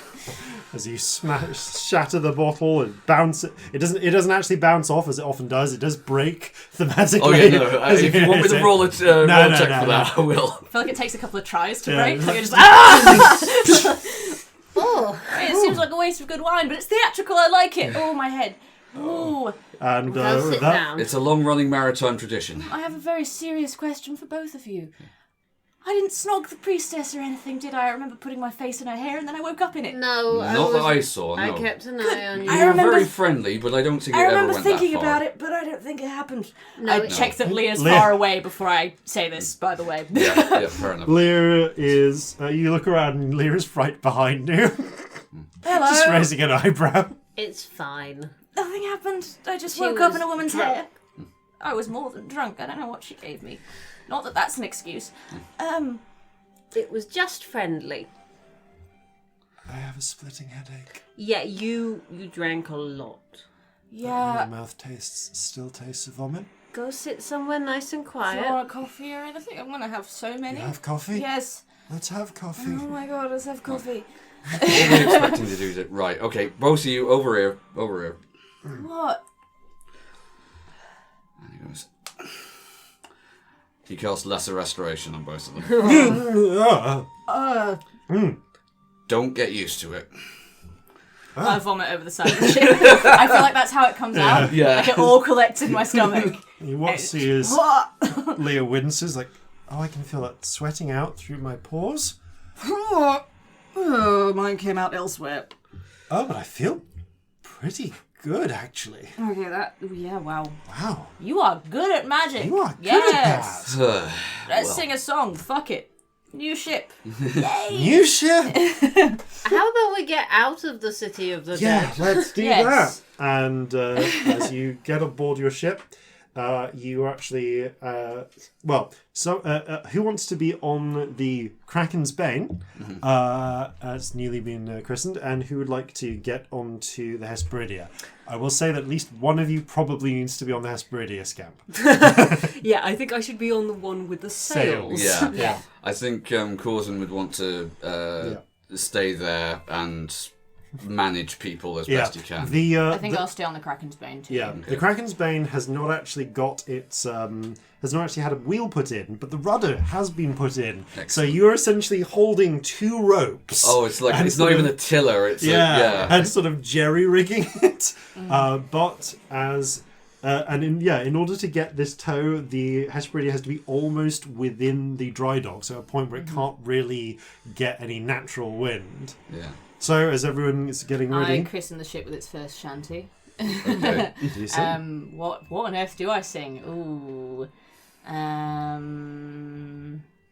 What's a good one for this situation? I know so many. I can't think of any of them. Causing to be humming away something to himself while he's I doing can think of a perfect one, but we don't know the copyright status of that one. Oh, Yeah. we don't. That's a shame. I stand at the helm, just going, windy weather, boys, stormy weather, boys, when the wind blows, we're all together, boys, blow ye winds westerly, blow ye winds blow, jolly sou'wester, boys, steady she goes. And Scamp? I will cast farts. Which is what I keep thinking of it as. Cast sustained farts. Yes. Not just farts, sustained farts. Not a mere gust of wind, but a sustained wind. Sustained wind. I've never done this before. This is fun. Okay, so... Oh god, do you know what the material component is? What? A legume seed, so beans. Beans. Please just fart. It was so funny. Oh god, not necessarily in character, but so funny. This is the dumbest spell. I love it. So, picking up a sack of dried peas. Beans. Dried beans, yeah. Baked beans. Baked, we'll say. You... how do you cast this spell? Oh, beans, they're good for your heart. The more you cast, the more you fart. And how much of an auditory component does this spell have? Would you just kind It of has a straight with? verbal component. Yeah. I believe the poem is the thing. Yep. And The more you fart, Oh. the better you feel. So eat them beans with every meal. after an initial Beans, as the spell musical begins to fruit. gather The together, more you toot. there is a sudden How have we gone Gust. from all crying at Corzin's parenting to me putting my face in a priestess's hair to you farting us out of the There vein? is Like, a- Because I we love have- D&D so much. We have range. There Oh, is happy a year. sudden gust of wind that jets forth from Scamp. From Which Scamp anus. yeah, what part of your body do you want it to come from, Scamp? I need to see where I'm going. It can't just come back. I think it's just... it starts with the sound of a fart, but then it's just wind from everywhere. And then, just from all around, like starting slightly behind Scamp, and then moving forwards around them, whipping their hair in the wind. This gust of wind comes forward and fills up the It's sails. beans to make it the material component. Someone whoever someone wrote had that fun. spell in the D&D book was like, nah. Yeah. And with the sudden blast of wind that emerges, the Hesperidia takes makes sail. And indeed, okay, so as the ship slowly at first and then with increasing speed begins to pull out, behind it the as yet unmastered, incomplete hull of the Kraken's Bane, sort of as the ropes pull taut, begins to follow out, with you carefully tillering it with the ropes, because the wheel is not set up yet. Yeah. Corzin is he's grinning to himself at this whole situation, and he's going, I have waited a long time for this. Oh. Yes. And as you sail out of the Bay of Cayonne, the figures of the new council and the survivors ready to begin clearing their city, waving from the jetty as you leave. Blow ye winds westerly, blow ye winds blow. Jolly sou'wester, boy, steady she goes. We're going to see you after these, no doubt important, messages. If you like Flintlocks and Fireballs, you can listen to us through the free, easy-to-use app Podcoin and get paid to listen to our podcast and every other podcast. When you listen to a podcast through the platform, you'll get Podcoin. You can spend Podcoin on Amazon or Starbucks gift cards, or you can just donate it all to charity, which is what we do. If you listen to podcasts anyway, do it through Podcoin, and you can help out someone else at no cost to yourself. So, download the Podcoin app on iPhone or through the App Store on Android, and you'll get 300 Podcoin off the bat with the invite code Flintlocks. Podcoin. It's the podcast player that pays. And now a word from our friends over at Infinite Deer. Okay, Infinite Deer promo. Let's do it. One word at a time. The podcast is Infinite Deer. We Are Infinite Deer. Listen To us on iTunes and wherever you get your podcasts. why? Oh, we forgot to say Dungeons and Dragons. Oh, we're a D&D podcast. Blood, blood, blood. If there's one thing I like more than bathing in the blood of 1,000 virgins to preserve my youth, it's probably liking, rating, sharing and subscribing to Flintlocks and Fireballs, telling what friends I have remaining, and then milking their blood to bathe in it. God, I love bloodbaths. And welcome back. So, as you make your way on through the waves of the Tyrian Sea, you head, I believe the plan was to go north from Cayonne to Delay. Okay. It Yes. is a journey that takes the better part of 2 days, with the intent of you leave halfway through the second of first shoots, and will likely arrive late on the third in the evening. Okay. Do you have any plans or things to discuss during the journey? You have taken on 700 survivors who you intend to decant at Delay, not decant, disembark. Disembark. We've been Although- drinking in the break, listeners. Although disembark at the I would make a point of making the offer to anyone who wants to stay in crew either the Hesperidia or the Kraken's Bane. The Kraken's Bane needs It's fixing. so much Yeah. work. You broach the subject. There are a handful who might well be interested in assisting with the Hesperidia once they have more of their affairs in order, as you did prioritise the sick and the needy. Yeah. But the majority of while there are certainly some who express an interest in crewing the Kraken's Bane, that interest is predicate upon the Kraken's Bane becoming a functioning ship. Yeah. However, there are smaller dry docks at Delay. They're mostly, they're not as effective as the ones at Portacells or the ones that used to be in Cayonne, but there are places to hold and work on a ship. And provided you can get together a shipwright and pay for crew and materials, it may be possible to have the ship crews at Delay work on completing the Kraken's Bane.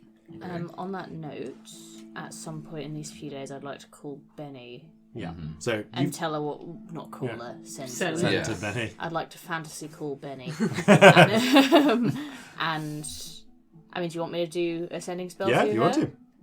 Okay. We've got 2 days, yeah. Yeah. Yeah, I'll do one off the top of my head. Yeah.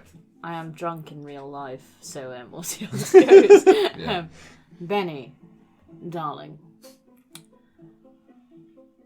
we've got your broken ship headed to Delay. We'd love you to help fix it. Would it be possible? It's named Kraken's Bane. Okay. It's Is it Kraken's a bit of Bane a not one pause? word. No, definitely No, it's not. definitely 2 words. Definitely You can not. write it as 1 word, but linguistically speaking, it's Fair 2 words. Okay. And I was thinking more like Wolf's Bane. Or yeah. But for the purposes Oh, of the nice. spell, Yeah. because Yeah. in Fair, theory fair. it's syllable count based. Celestia thinks it's 2 words, so Yeah. I've done it as Yeah. 2. It was like she's, yeah. Fair. As the bundle of spirits departs and returns a few moments, it returns a little bit later, quite short, very quickly later actually, with a response from Benny. You've got my ship? Ah. Right. I'll make my way to Delay. Can probably make time. Ooh. I'll fix it. You need a crew. Money. I think that might be 25 words.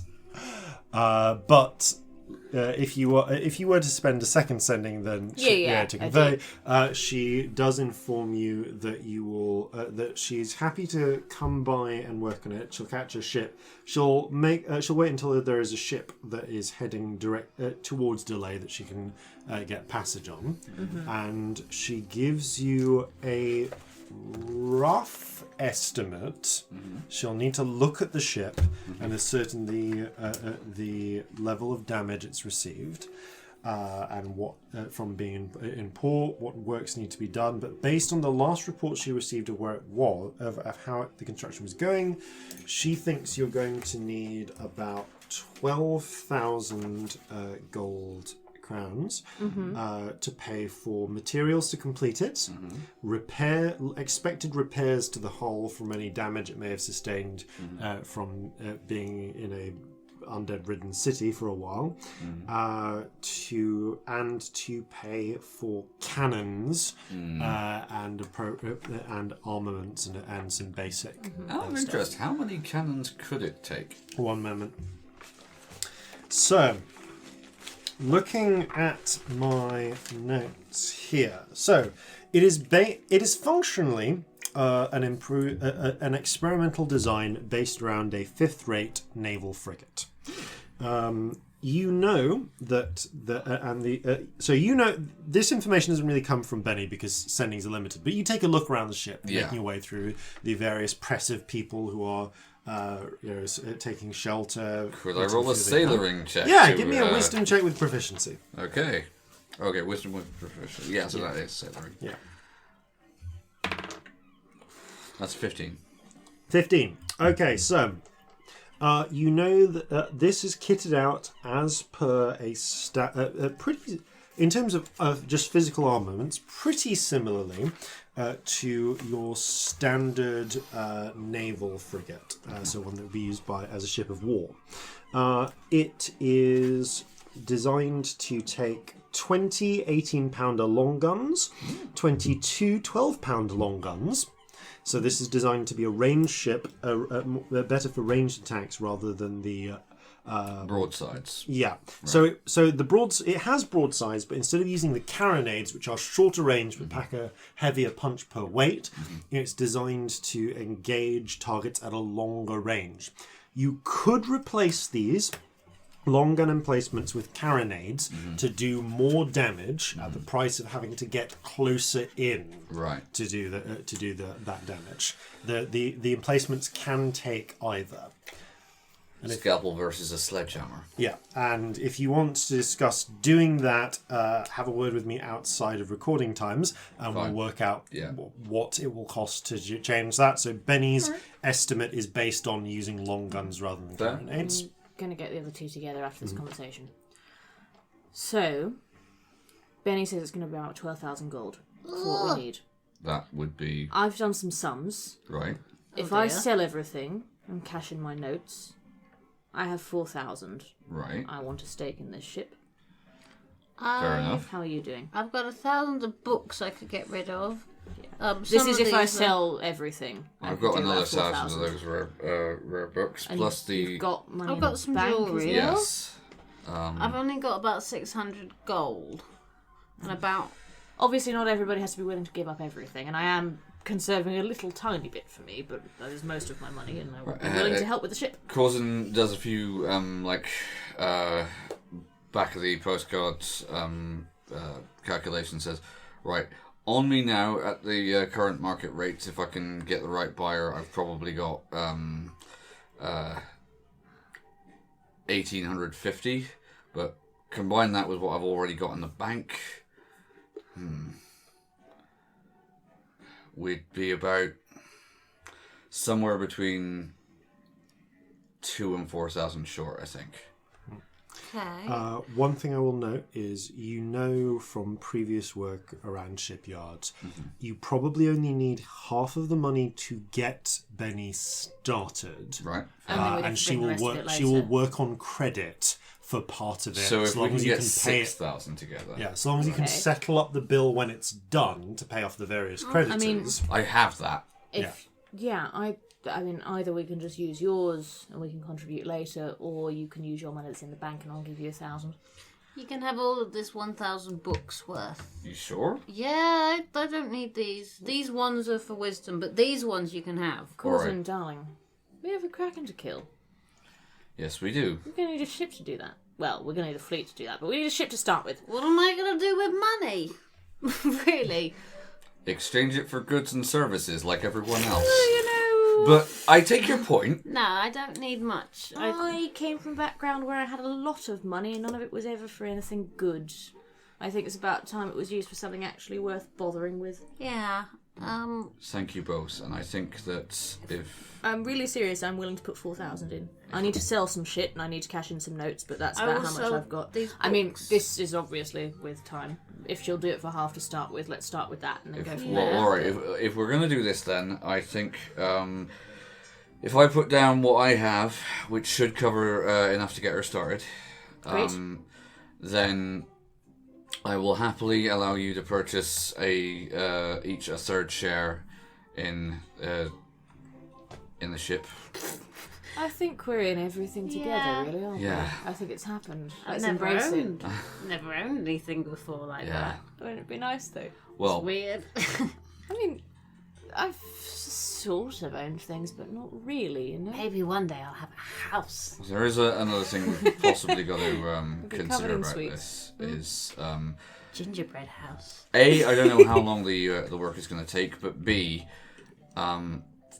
we couldn't have got this even out of the dry dock if it weren't for Briggs and Hesperidia. So he's probably going to want some sort of recompense for that. What if we offer him help?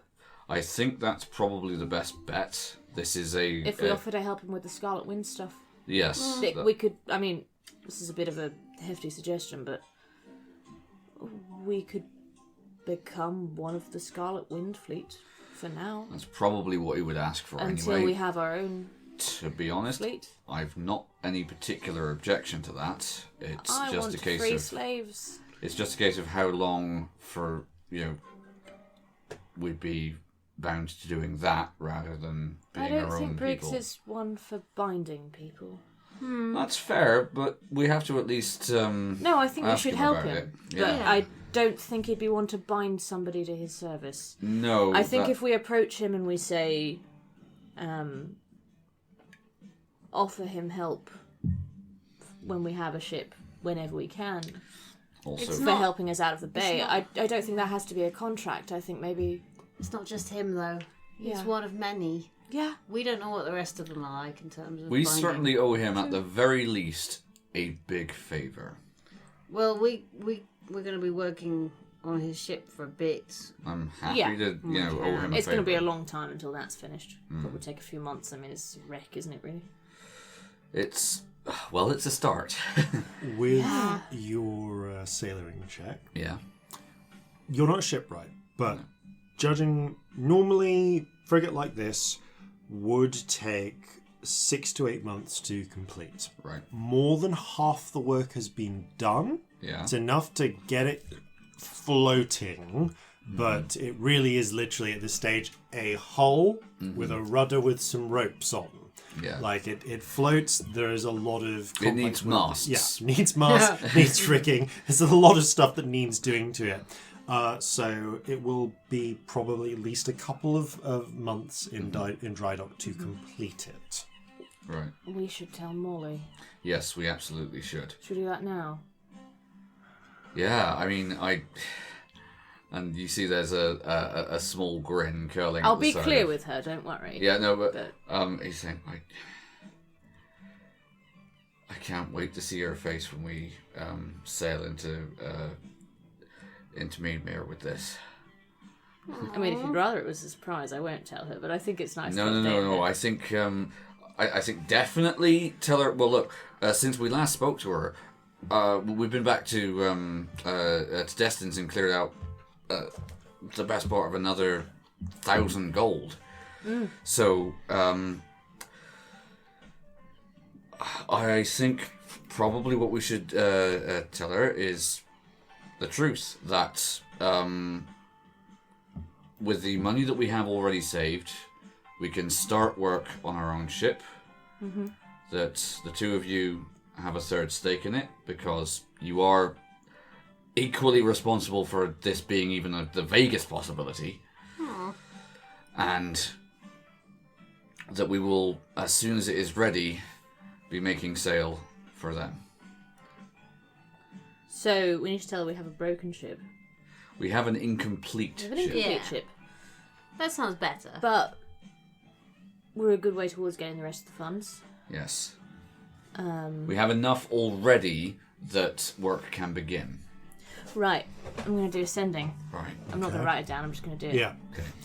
Molly. Darling. Sorry, I'm such a cunt. That's not in character. We have an incomplete ship. Name. Kraken's Bane. Enough money that work can begin. On way to the rest.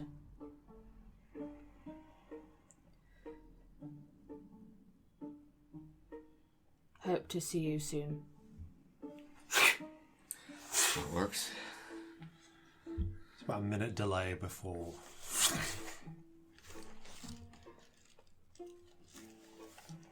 Fucking hell.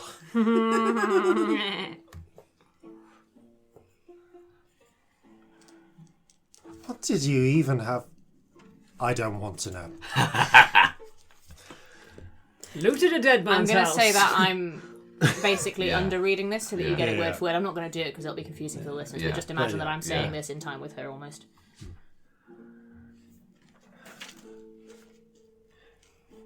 Keep alive to sail that ship home to us.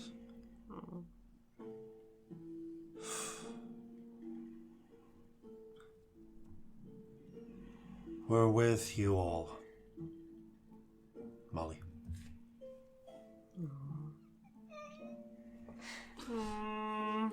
She is missing you, darling.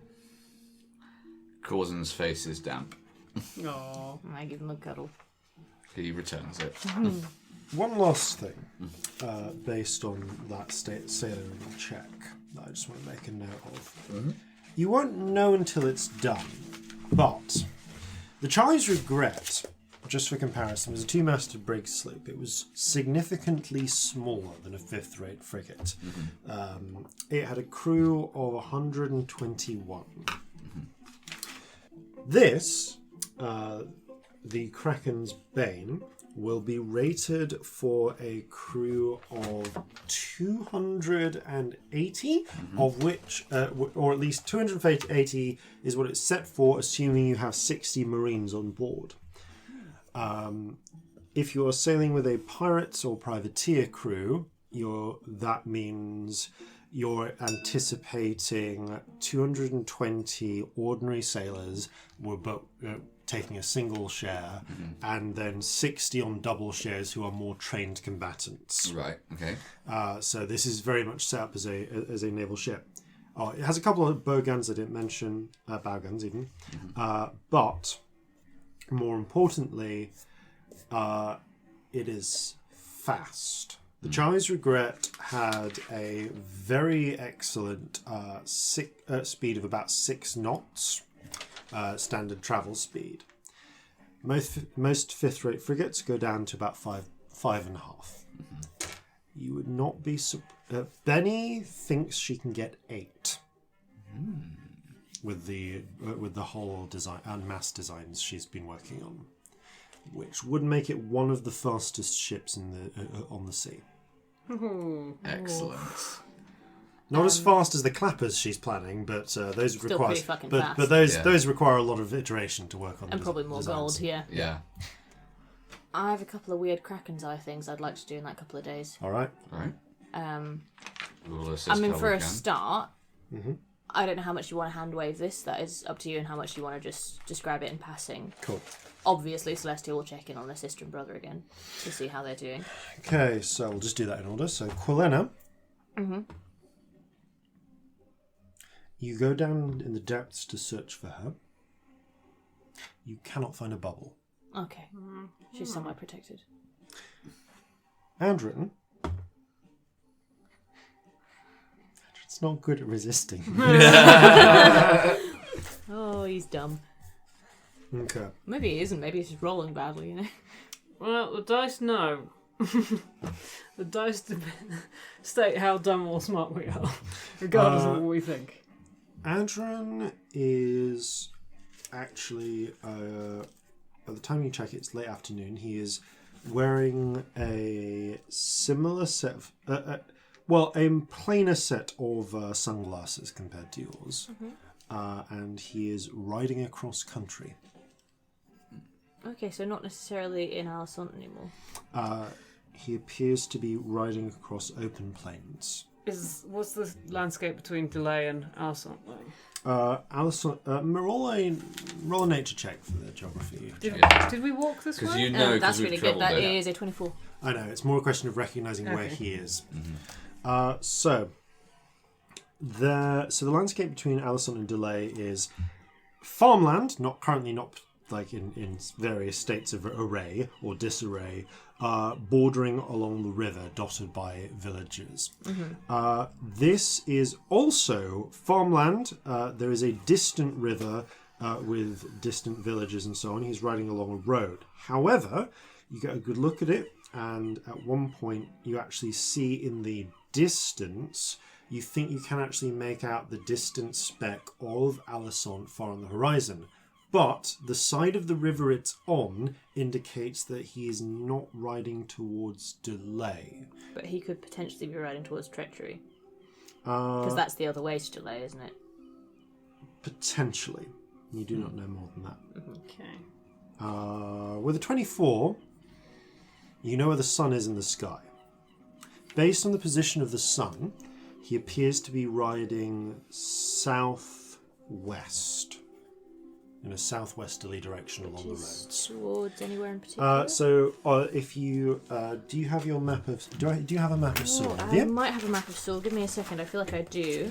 Because I have a map Sorry for here, the rustly paper noises, listeners. Just bear with me. I think I've given you one. There we go. I do have a map of Sword. So going southwest from Alisant would take you in broadly in the direction if you wanted to go towards Terra Champ or Planchette or Delevant or similar.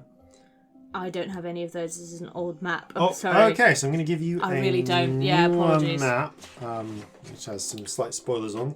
But it potentially could also be towards Treachery. Yeah.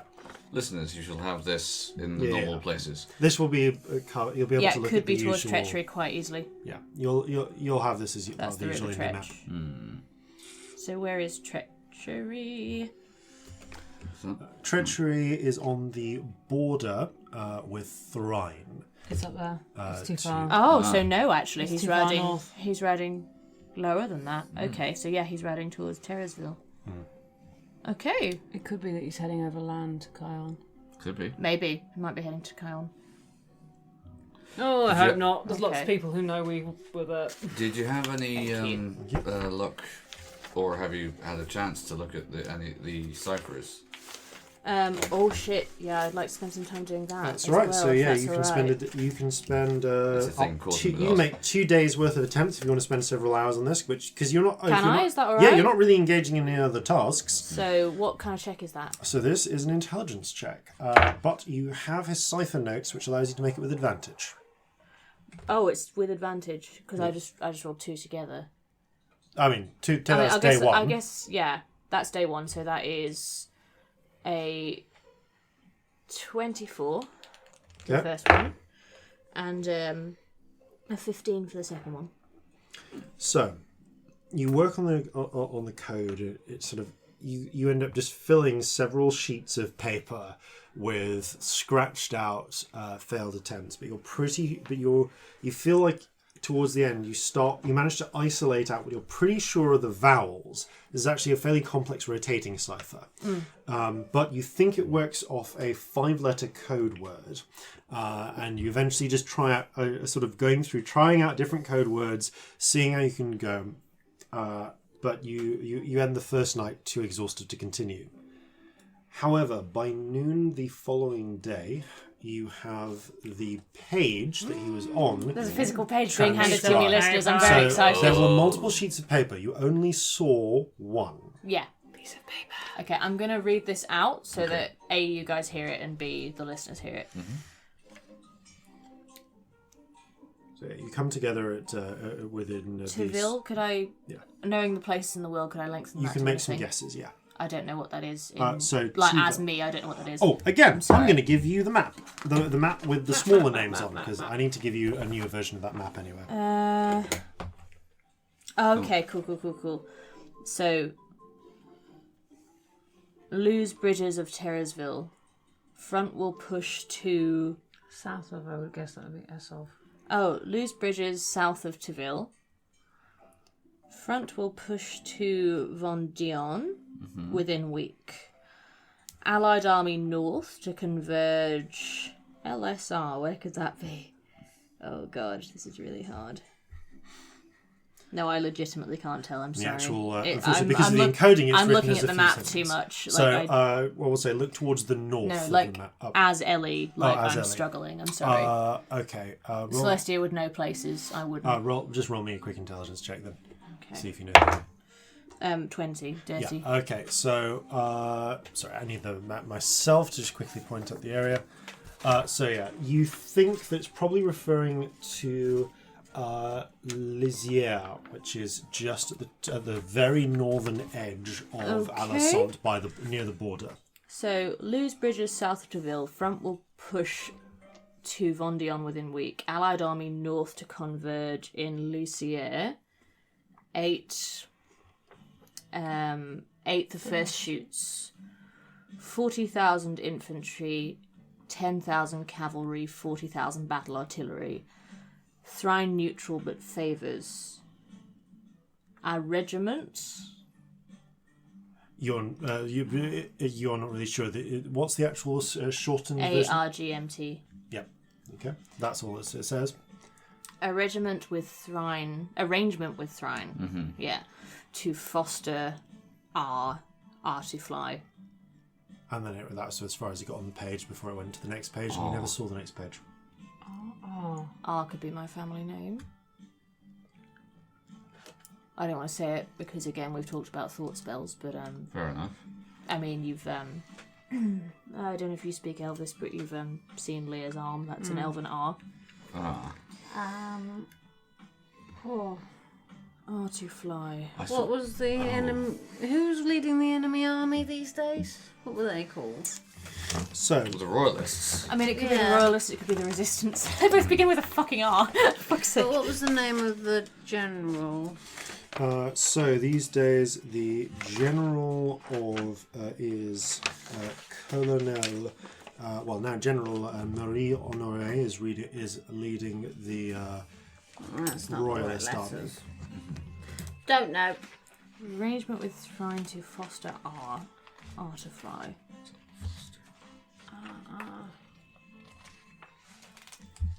Difficult. Hang on.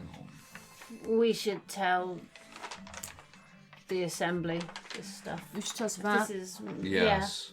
This is military secrets I they could use. don't imagine he's going to be fighting for the Resistance. It What would my family's allegiance be on that? Because my guess is Ellie is with the king.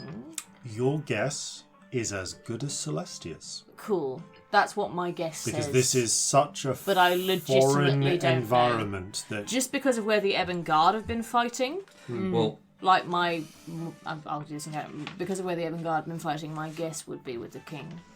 If so many of them are employed by him, we haven't seen any Ebon Guard with the Resistance. My family's all about the Ebon Guard. And that feels right, but I don't honestly know. That I sounds don't know right, where they are but in we've this got to fight. take into account that the Evangard were forcibly dismissed by the king. Very true, but they might be trying to get favour back. My family don't like it when their image is disrupted. Would your family stand more to gain by the king being in power? And I assume they probably would because, well, they trust nobility more than they trust the common people, let's be fair.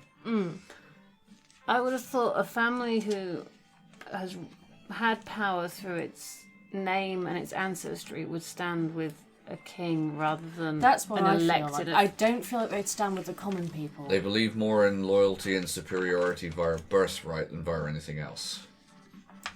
I think they would vote to maintain the illusion of nobility. Right. Well, we can ask Savat if this is his troops or theirs. That might clear things up a bit. Yeah. I don't know how much you want to do this, like word for word. Yeah. But I want to send to Savat about this and give him a vague rundown. Okay. What information do you convey to Savat?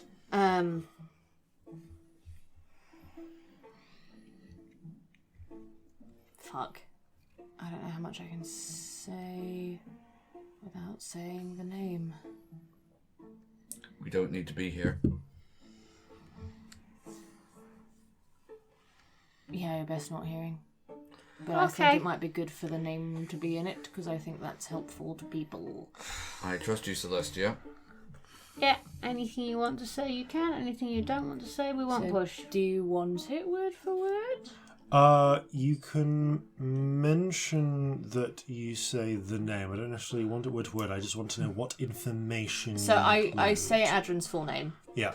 Which we've not said on the podcast yet, so I think I'm gonna... Okay. So you go into a separate room and quietly say this. Yeah, I say he has... Oh god, I'm really struggling here.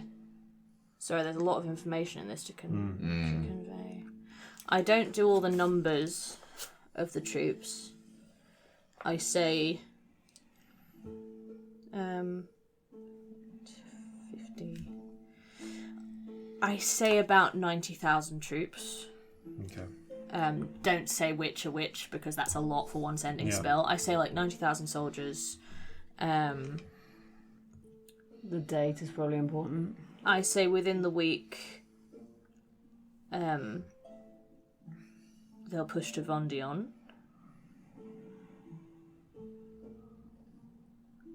I say Lewes Bridge south of Taville. I say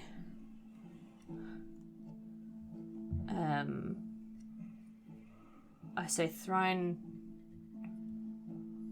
I say Thrine neutral but favours. I put that whole sentence in. I say Thrine fostering R to fly. Just in case that means anything to him. Okay. Okay. Okay. You get a response back. Concerning source of information. If you can return, speak with me. Info matches up to existing reports concerning trend. Prefer speak in person. More secure. That's about all we can get through. Fair. I mean, should I spend another spell and talk to him? Tell him where I got it from? I've wandered into the other room where you two are. Yeah, All right, tell him that it is reliable information, but we'll talk more in person, I guess. Yeah. Yeah. I'll say basically info from scrying spell, reliable. We'll find you in person. He thanks you for the information, says he'll check it against his sources, and does ask you to come and see him. He's in Alison, yeah? Yes. Cool. Okay, so that's another thing to do in Alison. That's good to know. Fair enough. Another thing that I thought of, Yeah. while we've got a couple of days and I've got a couple of charges on the eye, we do have a world to save. Yeah. And I wondered if it was worth... I know it's a bit left field and we've been doing a lot of other things, but the big bomb spell arrangement. Oh, yeah. I wondered if it was worth looking to when that idea is first had. That's I don't know if that will be past, future, present, what, but I had a thought, and I thought it might be good. Yes. That's a good thought. Yes. It's a terrifying thought. But yeah. All right, so you get the Kraken's eye out and begin spinning. What We exactly? Yeah. We need to have a conversation about Yeah. what we're going to say there. Yeah, I was Yeah. going to say, what do you want I to was ask? thinking, show me the first time the idea is proposed for the thing that ends the world. Yeah, we need to be In careful. 2300. My fear is whatever we say, it's going to show us thinking about it when we've just seen it, because That's it why I hasn't said happened proposed. Yet. Proposed's a good word. Rather than thought of. Yeah. Because otherwise it'd just be a man sat there like, No, it'll be just us. If it hasn't happened yet, it'll be just us after the eye. but we'd never going, propose it, you know. We the wouldn't thing. put it to somebody as a real thing. Unless it is us. And then Well, we see then it we'll in the find future. out. I You don't know? like that, but we should know. At We should know if least. it's us because then we can not do it. I mean, That would be a really easy solution. It'd we be don't great. know.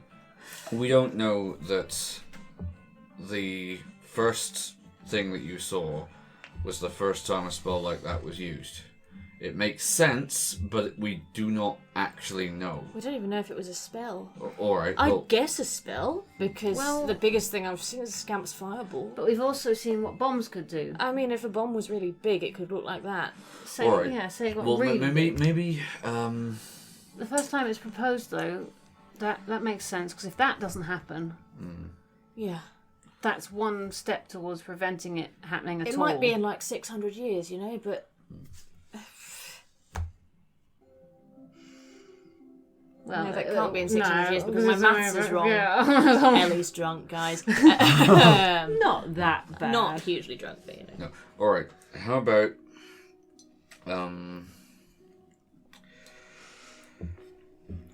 show us the people responsible for that.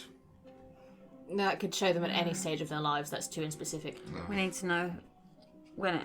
Yeah. I mean, Show us the Can- person proposing the idea for the thing that ends the world in 2300. That sounds alright. Or maybe for the thing that kills everyone, because technically the world hasn't ended, the world's still here. yeah.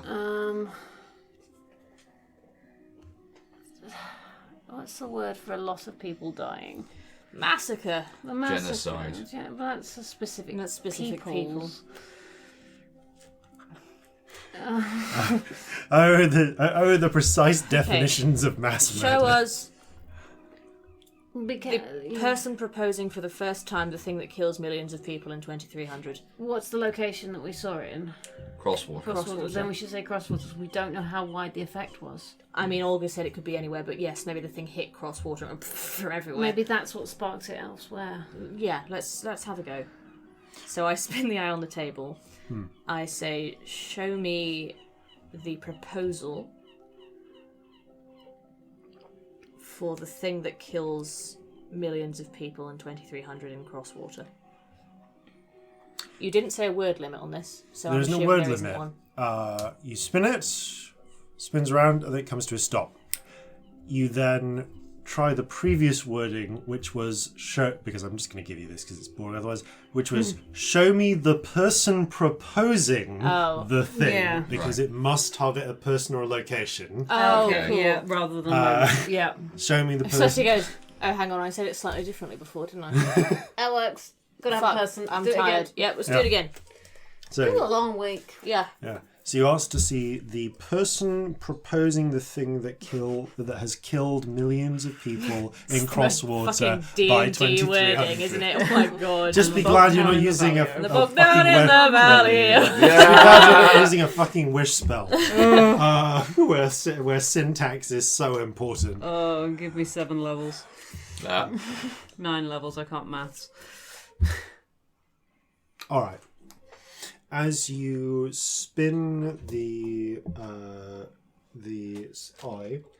it begins to oscillate outwards into a loop, and once again you find yourself drawn down into the depths below. First of all, increment that 3 to a 4. Oh, I hate this. As you find yourself peering through the many hundreds of orbs, you are pulled towards a single one. There, you find yourself in what appears to be a university lecture theatre of some description. Not one that you're intimately familiar with.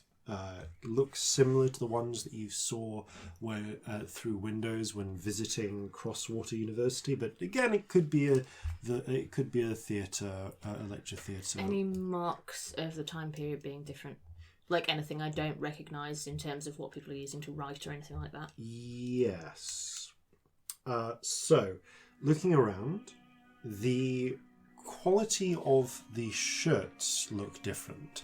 A lot of people are wearing very finely machined and sewn shirts with little lapels of a different style to today, many of which are quite short-sleeved. They cut off above the elbows.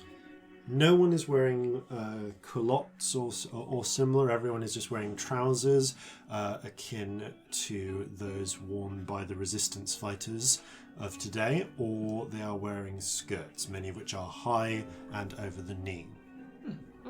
Actually, sorry, they will be slightly below the knee. Some of the shirts even have little pockets and pens are in. And yeah, you're not seeing much of dip pens. It seems that they are all using pens with no obvious ink pots or similar to write with. The person standing at the front is a tiefling woman. Okay. With slightly branching horns of an antlery style, pale white skin, and pink eyes. What colour eyes does Wisdom have? Wisdom has white eyes, but roll an insight check. Natural 20. Oh. There is a familial resemblance. A little distant, maybe a granddaughter or something similar, or a distant niece, a great niece or similar. Doesn't necessarily. There are other. It could conceivably have come from hope or courage, But some other maybe part of that the line. family. But quite possibly that line. They are delivering a lecture to a number. There are some younger-looking students, but there are a number of distinguished-looking older individuals towards the back of the theatre who are taking notes as well. The exact technical language she's using is not immediately familiar to you. I would like you to roll an Arcana check, please. 9. It is actually a little bit over your head. She appears to be talking about problems with something to do with nested electrons, something called atomic weight, speaking about nuclei, and Yes, Celestia doesn't know that shit. It doesn't sound like magic in the way that you're used to. Although every now and again she'll use sort of thaumaturgical terminology. And as she demonstrates with the chalk, periodically she will make a couple of motions, and there's one point where she conjures an illusion in front of her, showing what looks to be several little like tennis balls that are brightly coloured intersecting with each other. And she shows one of these little balls firing out and striking a big clump and splitting it. As the clump splits, more of these little balls come out and strike other illusory balls, and so on and similar.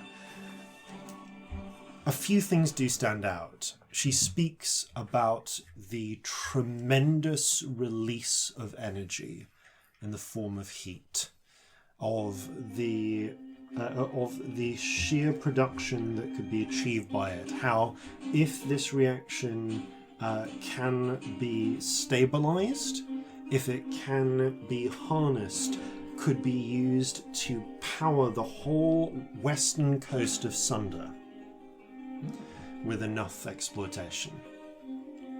She seems to be she's selling it very much on the subject of a source of needing energy and something called electricity, which you're not really familiar with. But yeah, we call it like lightning, wouldn't we? With yeah, you mostly think of it in terms of lightning and things like the light bulb. Electricity isn't really a word yet. Yeah, it's a word, but you're not read up to date on scientific literature of the current day, so you're not really familiar with the experiments going on at the moment to understand it. But judging from the crowd, some seem keenly interested. In some, you see the light of hope and excitement in their eyes.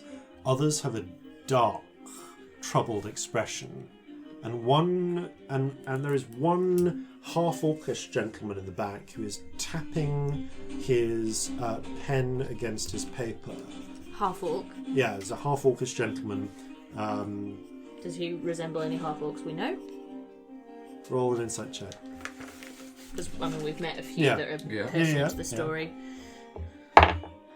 80... No, that's wrong. Sorry, I'm forgetting what my insight is. Give me a minute. That's 13. It's more the shape of the brow and the jawline and how much of an underbite he has, but there's no way that it could be hereditary. I don't think that passes down hereditarily, but he does have a... But this orc's unibrow just reminds you so much of that one captain that you swear there's a familial resemblance there. And indeed, he seems to be wearing something akin to a uniform. It's not a uniform you clearly recognize. There's some traits that bear a similarity to the naval uniforms of the Orcish Navy, but cut differently, again, in this simpler, more machined-looking style.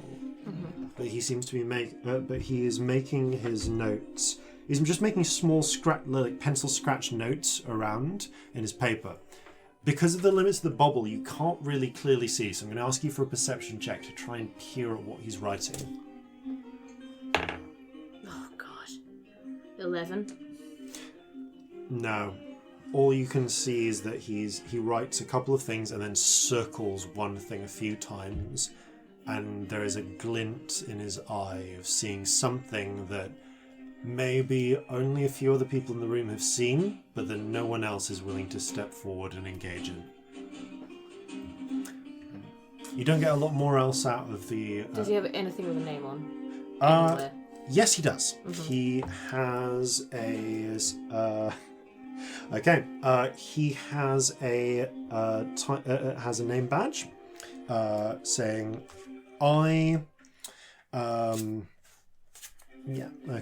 let's go for this. Black Tusk.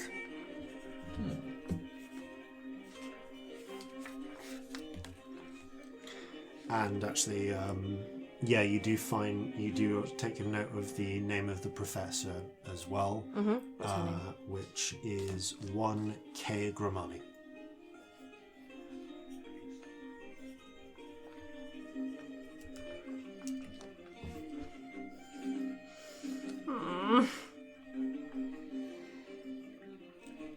Okay. As these, you catch the very end of the lecture coming to its end before the bubble begins to destabilize, and as people are filtering out, Black Tusk steps down and joins a crowd of people around Professor Gramani and takes the opportunity to shake her hand. Says, "Oh, I was not expecting a member of the Royal Navy to show up.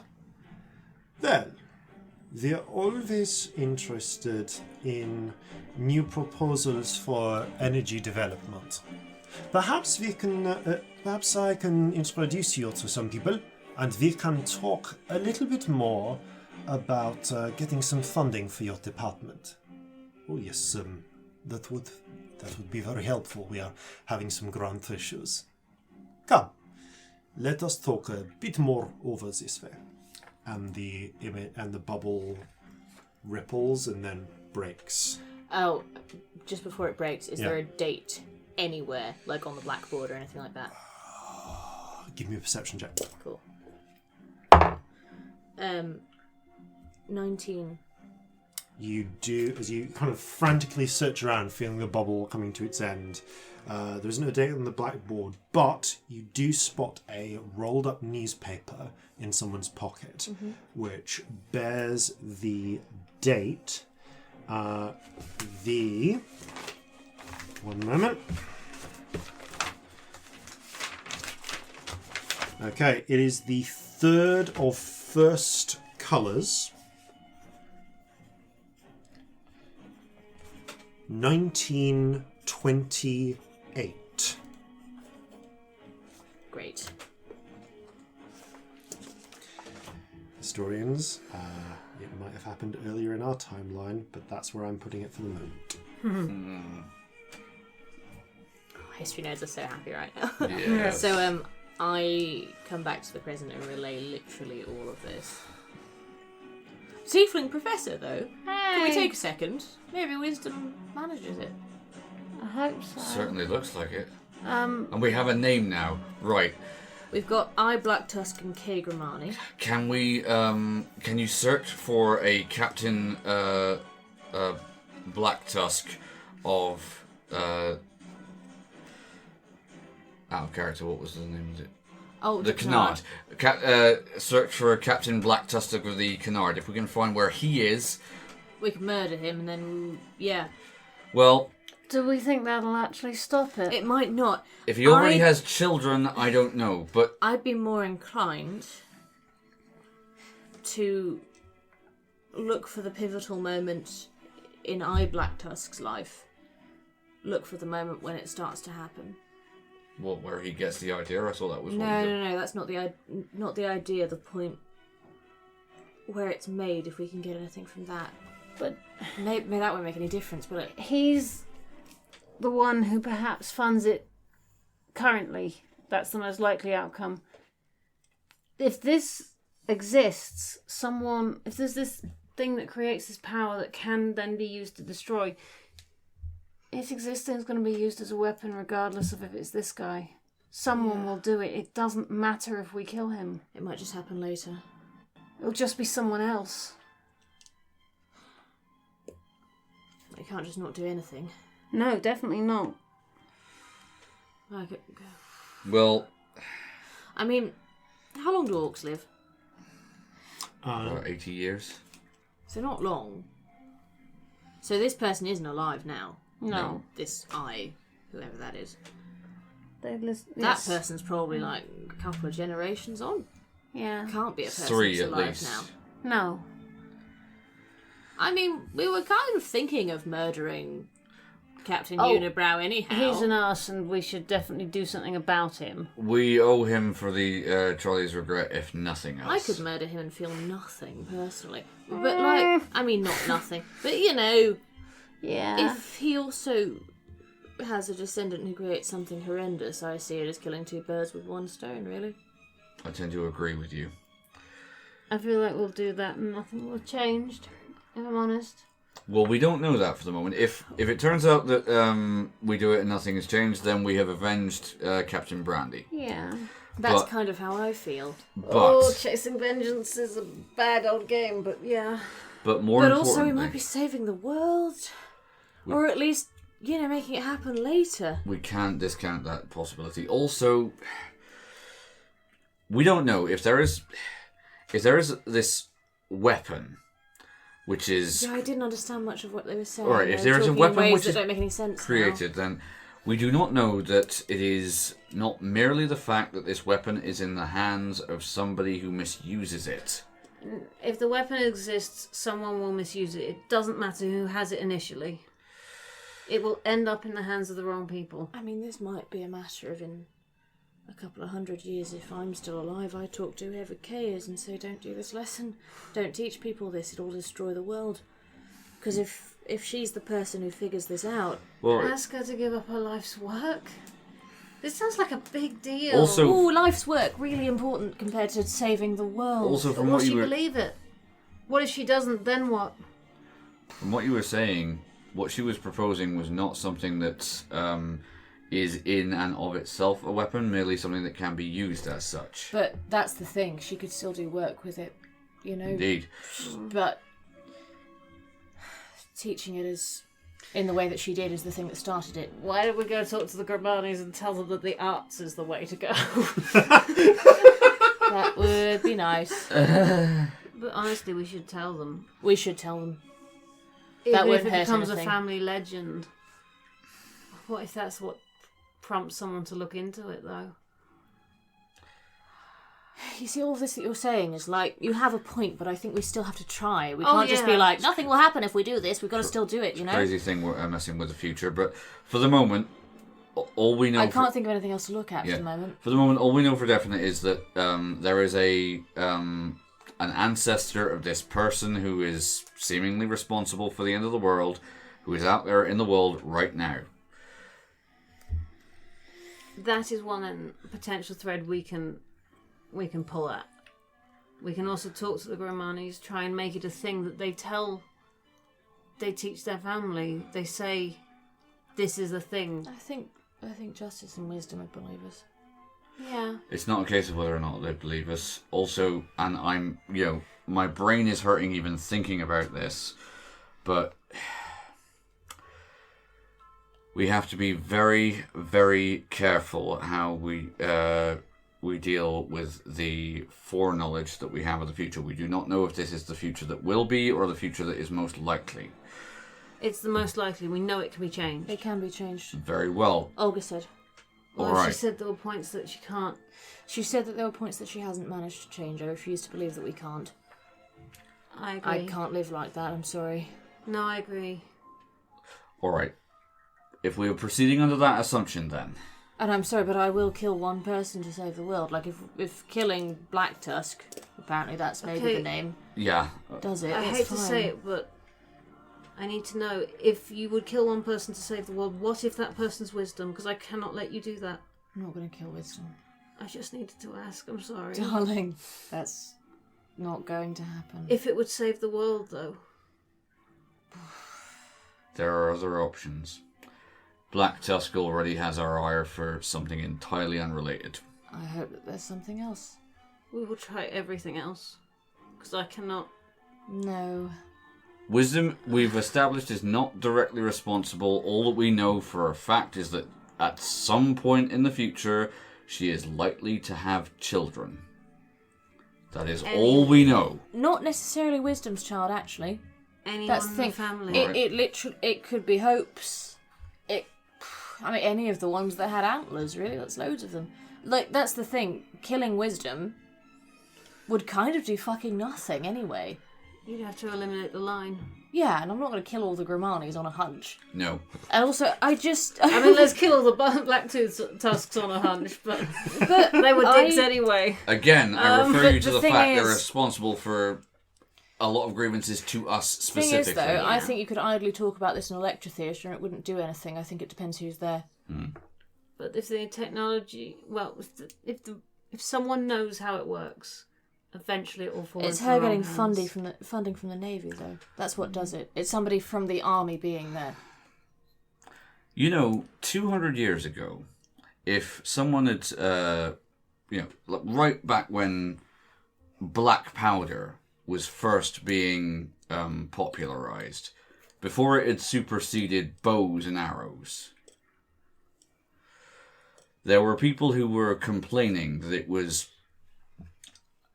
an absolutely inhumane and vile invention, because now you had the ability for a peasant to kill a lord very easily and with practically no training whatsoever compared to learning how to use a bow or a sling.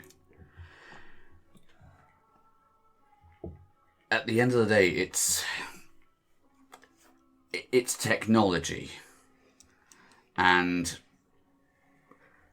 well, if at some point in the future there is the ability to wipe out all life, essentially, I'm pretty sure it's all life from what Olga said.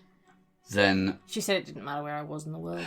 what we have to do, and the Regent knows this is not going to be an easy task, we have to ensure that if this technology is going to exist, regardless of what we do, we've got to ensure that there is at least a fighting chance of a world existing in which it is not used in a way that ends it.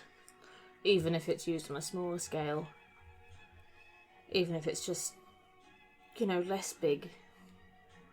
We've got to aim for not at all. We've got to aim for not at all, but even if it's less big, that would be something. Or not existing at all. Not existing at all would be ideal, but I'm not going to go around killing our friends. I think these are people that can be talked to. Yes. And these are people who are reasonable, The and they don't want that either. The advantage that we all have here is that, at least as far as we can tell, the genie is not out of the bottle yet. Also, we've got to keep you alive because you will live that long. Yeah. You can be there. You can watch this. You can. I watch can over fucking them. talk to her, whoever Kay is. I've seen her. I can walk in and stop the lecture. I mean, because we're not going to live that long. But you could. I'm not treating anything for granted right now. We have to prioritise keeping you alive over either of us. I hate that. I know, I hate it too, but we do. Otherwise, how do we save the world? What good is saving it now if in the future it dies? Sandcastles.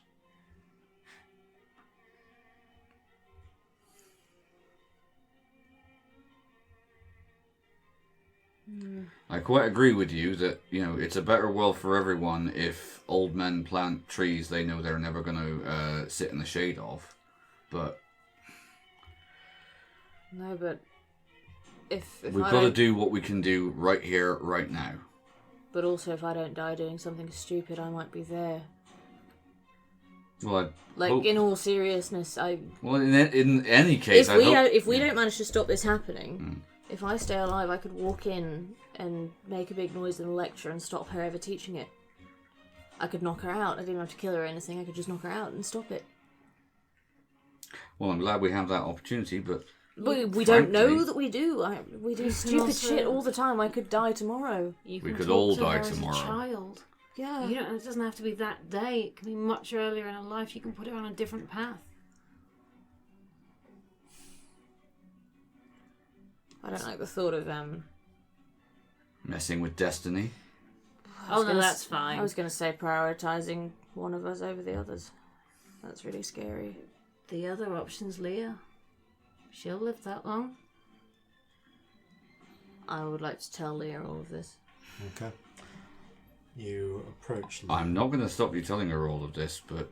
I'm going to beckon her over now, into the group. Okay, I tell her everything. Yeah, you ask someone to get her, and eventually she comes around. She's been busy with the crew, and then before she comes over, what were you going to say? I'm not going to stop you, but I have to ask: is this really something you want to put on her? No, but who else? If there's two of them that know. All right. Though, you understand why I had to ask. One's not enough. I understand why you had to ask. Me too. And I wish I was nicer, but... So I tell her. I'm not going to go through it all again. The door opens and Leah and Clara actually come in. Both of them. Oh, do I tell Clara? How much were I told her previously? She was present when we did the first much thing. at all. Oh, she wasn't present when you did the first thing. Not when you first look forward to fair enough. death. Okay, but she did actually see the rest of the future anyway. She knows most of it. Fuck it. So, you fill them in. Leah has sort of slightly wide-eyed. Okay.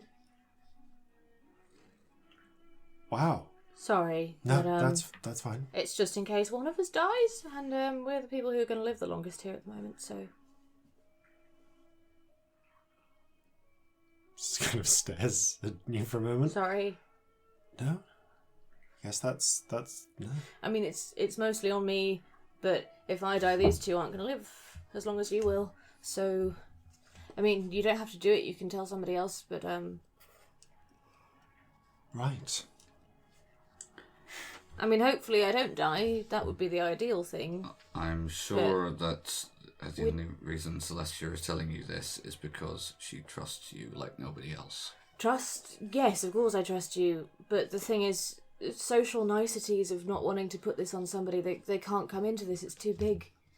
And Upsetting you, I hate it, but this is bigger. no, you're right. If I exercise, eat right, and don't get stabbed to death, I might live another 500 years. Oh, All right. such a long time. Well, I guess we'll recover this in, what was it you said, 1928? Yeah. If need be. In the meantime, you're going to probably try and kill this guy with a unibrow who killed your old captain? Yeah, fuck him. Yeah. Fair enough. Well, the Find worst thing where that he happens is. is Brandy's revenge, like you say. Yeah. He If nothing killed else comes from it, a that's lot fine. of people, his own people, without thought, He was a real arse. in order to kill a relative. I mean, that's not the guy we want in power in the world anyway. No. No, I don't think anything bad will come from killing him. And also, if we do and he doesn't have kids, then it might push everything forward a bit. What if he has kids already? Then we go and talk to them. How old did he look? Black Tusk. Yeah. I Black Tusk looked to be in maybe his late 20s. Okay. How old did Captain Unibrow look? Captain Unibrow was probably 30s-ish. Childbearing age. Oh yeah, orcs age faster than humans as well. And half-orcs. But also, he is, like, busy on a ship. Like, it depends what he's been doing, you know? yeah. Looked like a career captain. Well,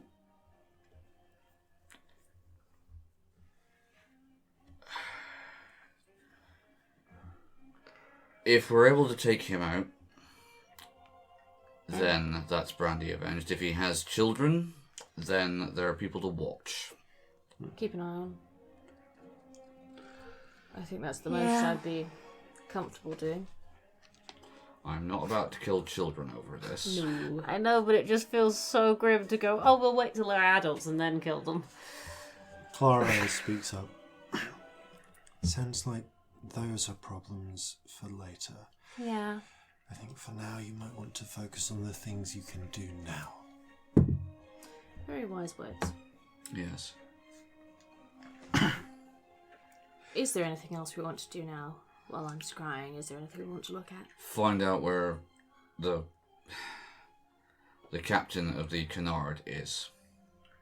If we know where he is, we've at least got It's a start. Yeah. one step towards our goal. Okay. I mean, we probably won't be able to find him for a month or two, but... I mean, we Time might- would appear to be on our side there. and learning anything would be good. Yeah. Because we know so little. If you're searching for that, then you plunge into the depths of the eye and focus in on a bubble where you see, up close for the first time, the slightly blue-grey skinned form of the unibrowed orcish captain. He is actually he appears to be in the stateroom of a frigate of some sort. Perhaps actually not even a frigate. Judging from the size of it, what little you can see just from the height, you would make a guess that maybe he's in a ship of the line. Ooh. Was the Canard a ship of the line? The Canard was actually a frigate. So this is okay, so this is bigger than so the this Canard. is a yeah. So Yeah, he was the captain of the Canard. So it's He's still, now maybe had a bit of an but, upgrade. it's, Could Because he be an killed admiral his by now. powerful. Yeah, he but killed powerful intent relatives. counts for a lot in this spell. as much as wording. So you knew who he was by sight. So you I will have focused in on said the Captain right, Black Tusk of the Canard. So you focus in on the right person, and you see he seems to be staring out at the sea, kind of hands clasped behind his back, just grey eyes focused on some middle distant point. Behind him is laid out a map table, his various personal effects, a comfortable chair and bed, and what appears to be a small tea service on cups designed to resist the rocking of waves. Nice. It's really cool. In the traditional orcish fashion, the really, tea is being really served cool, black and I love with it. milk and optional sugar. There's a little top of a sugar loaf with a little hammer to break sugar shards with. So cool. Such a tea nerd. Love it. He doesn't... You just happen to have caught him at a point where there's nothing really interesting happening. He's just staring into the middle He's distance. on a ship. Yeah. But we know it's bigger than the Canard, which is something. Yes. Yeah. Is there anything you wish to do in the 10 minutes of essentially watching him stare into the distance? At one point, he sits down, gets out a book, starts reading it. What book is he reading? He is reading The Well-Hung Stable Hey! by A.P. Honeybee. I'd like to have a look out the window and see if I recognise any kind of coastlines or anything. Like, I doubt it. Open sea. Open sea, okay. In which case, I'd like to read The Well-Hung Stable Boy over his shoulder and see if it's any fun. He reads slightly faster than you and flips the pages like before you can quite finish. It's some pretty saucy stuff. By the way, stowaways, I don't know if we've mentioned this before, but The Well-Hung Stable Boy was a book in our old D&D campaign. So, yeah. It's fun. And it was filthy. It was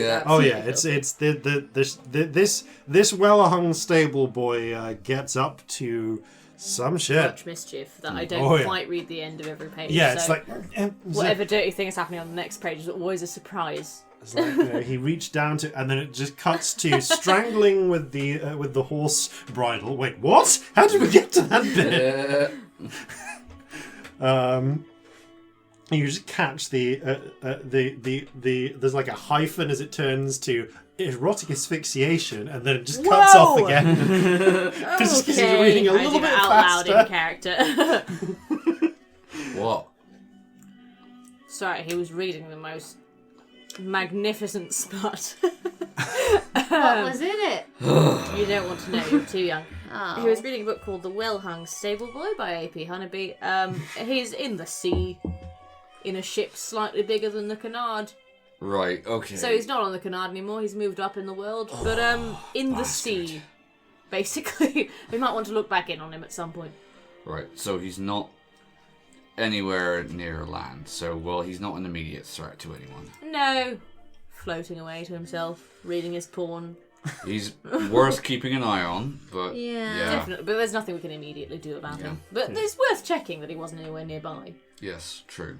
But, we'll have a ship in a few months. Good.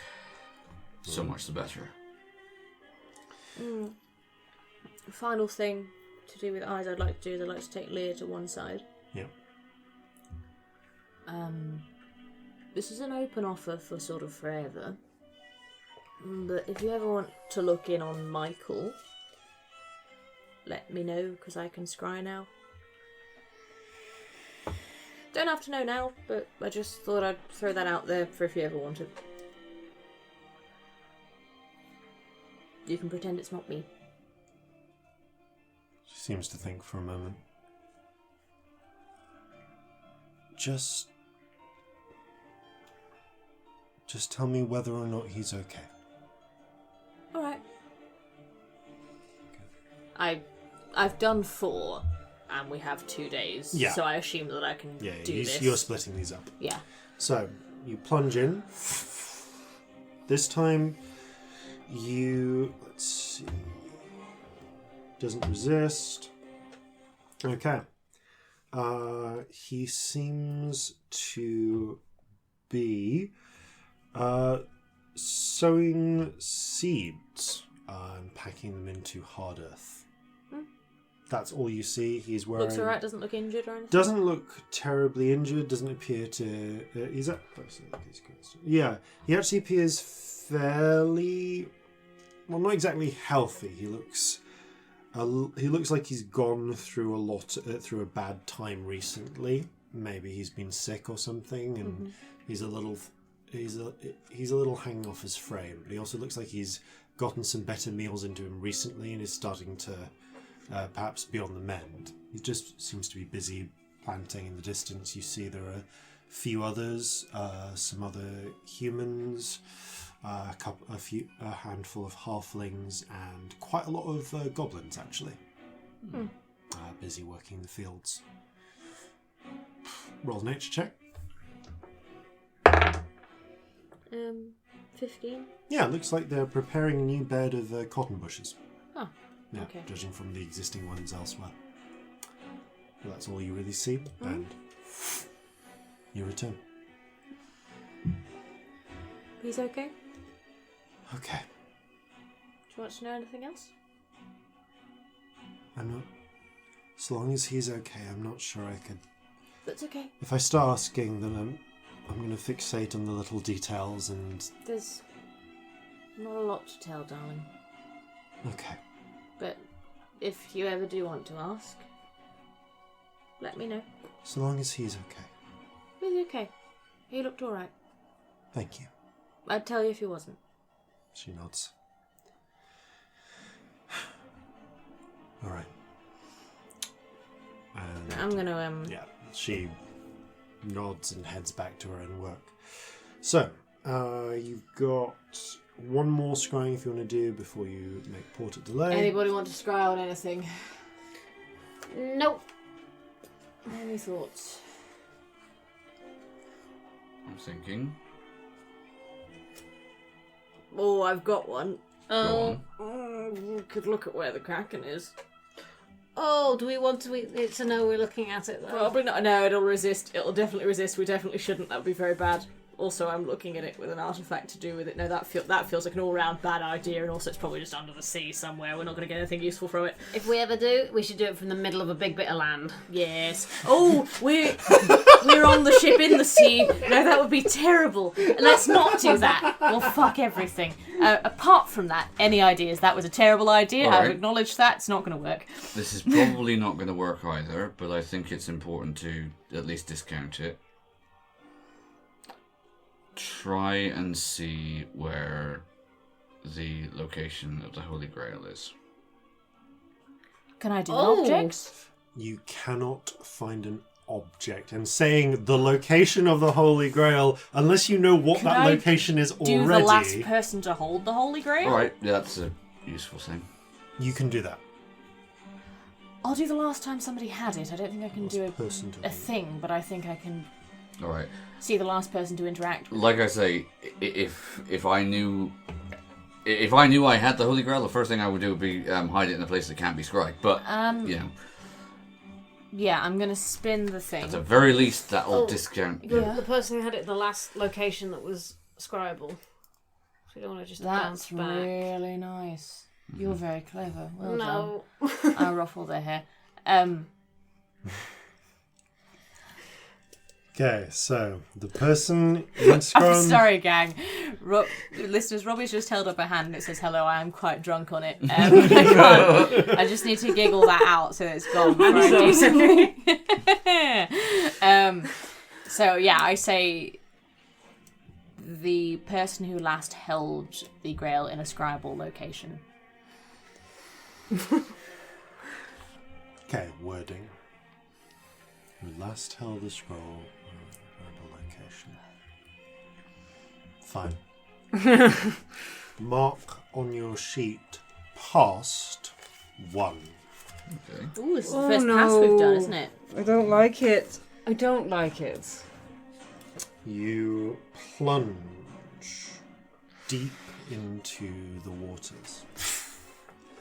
And you head low. Low bubbles floating up beyond you. And again you feel yourself going down into the darkness. There are less bubbles here.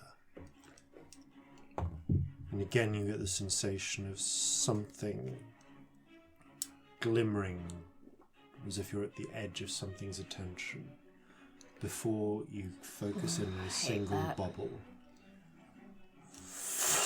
Within the bubble, you can see there is a storm. A raging storm, in fact. It is aboard a ship of some description. And as the ship is, and as everything is caught within the storm itself, there is a crew desperately running around. I'm going to ask you for a history check, though, because this is a ship unlike the ships you travel on today. 18. From looking at, you actually do recognise this ship just from a model that you saw out the corner of your eye while you were within the office of Benny's master jurist. Interesting. This is an ancient style of ship. It is a type of galley that was used by, actually it wouldn't even be a galley. This is a long ship. A what? This is a long ship. Oh my god, like Viking like a long classic. ship. Yeah, this is. I mean, obviously that's not what Celestia Yeah, would this know is them a as, but- classic orcish long ship. It is of the style that would have been used over a millennium and a half ago. Ooh. There are a crew of. There's a crew of, and actually, as you look around, you can see there are about 60 of these long ships moving as a flotilla through the raging storm. There are orcs shouting at each other in Orcish, in Old Orcish as well, so it's a bit difficult to understand. I don't think Orcish is one of your languages in any Orcish, case, no. so you're not really sure what is being shouted because the Kraken's Eye does not convey instant understanding of languages. Not. Yeah, I don't magically speak Orcish. And Yeah. importantly, this is it's also worth noting this is you suspect this might be before Petroleone, who is the one who standardized Jovan as a language. In any case, so this is that's when I say this is Orcish, I mean this is Old Orcish. This is an old dialect. Yeah, this is an old. Well, this is Orcish before the Orcs adopted Jovan. Right. It's like they're speaking Celtic or something for comparison. So you have no idea what they're saying. They're shouting at each other in harsh, sort of guttural tones. But you are focused in on one orc with very. You've seen orcs with bluish-grey skin before. This one's the blue in this orc skin is so pronounced. It's like he actually has just very blue skin. He is garbed in some sort of in a thick what looks like it might be like a sealskin cloak or similar over one of over a woolen cape with some sort of complex tartanesque patterning to it. There is there's an axe to his hip, but he is currently holding in his hand what looks like a small jagged piece of red glass or some sort or like it's slightly jagged on one side, but most of it seems to be fashioned into a stone it's not a perfect teardrop. It's just sort of it's just narrower at one side than another. Okay, so that's what it looks like. Yeah. Cool. And and he just seems to be rolling it between his fingers, chuckling to himself. Others are sort of shouting to him. He barks past commands as they are busy sailing. And then someone cries out a warning. They turn, people look, and in the distance a flotilla of other ships arrive, different in construction, not unlike. I'm going to ask you for another history check here, just in case you recognise these types. 9. No, you don't recognise the build, but these are taller, larger than the long ships, and they are sail-rowed primarily, as much as they are galley rowed. So there are people pushing oars, but there are also sails, and the sails, unlike the sails on the long ships, which are being just battered about by the wind, where they haven't just been taken down and the orcs are just rowing.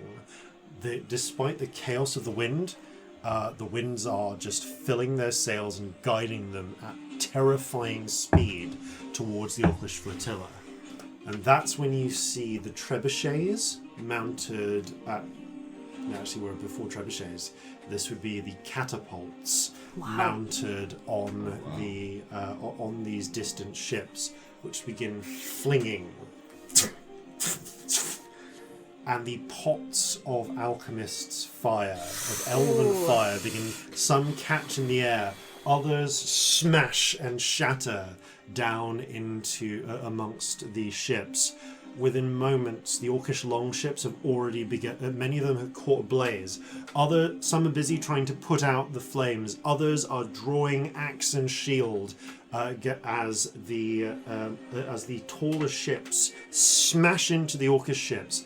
And some of the orcs scramble to try and board. Others are boarded as a horde of pale-skinned, black-haired elves descend upon the orcs. Many fire bows, others tipped with coral, others wield axes made from, again, some sort of horn or shell on their tips. There's almost no metal amongst them. A few have what appear to be looted orcish axes. From the numbers, we'd be like 2 elven generations on from this, wouldn't we?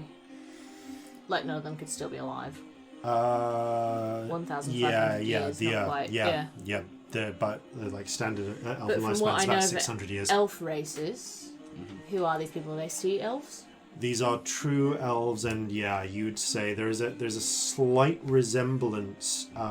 So some of them have black hair, others, and one of them in particular, you see who strides wielding a pair of spears and just stabbing down and slashing, has the same brilliant reddish hair as the wood elf and as the wood elven queen you met. Okay. That local queen. So it seems that this seems to be the 2 hair types that they have. Black hair, do I know of any particular tie to that? Not that comes to mind. Is it just a normal elf hair colour? It's amongst high elves. It's more common. You know that it's more common. Like it's the one hair colour that's found amongst all of the 3 main elf breeds, as it were. Cool. So they could be anyone, but the red hair is. The red hair is especially wood elfy. But yeah, looking up these, you get the feeling these guys are probably, these guys are reavers. These guys are definitely like reavers. I mean, they're elves at sea. Fair. I'm gonna say because the reavers, from what I know, aren't necessarily one type of elf. They're general. Elves in the sea. They are elves at sea. Like, if this is the feeling you are getting from this, and they could be high elves. They could be wood elves. It's hard to tell just by looking at them, but they're doing raiding on the sea. It's enough of a gap that you could probably guess that's likely what they are. At this stage, though, hard to tell whether these are high elves or wood elves just by looking at them. Cool.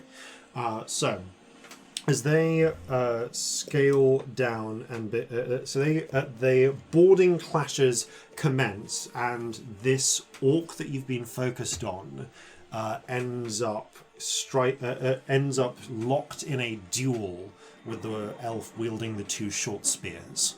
The duel rages as they clash between them. and in the distant until strokes of lightning, not the distinctive 5 strokes that you might have seen in the Kraken attack, but just single strokes of lightning every now and again will crash into a ship, into one of the Orcish ships, never into the Elven ships.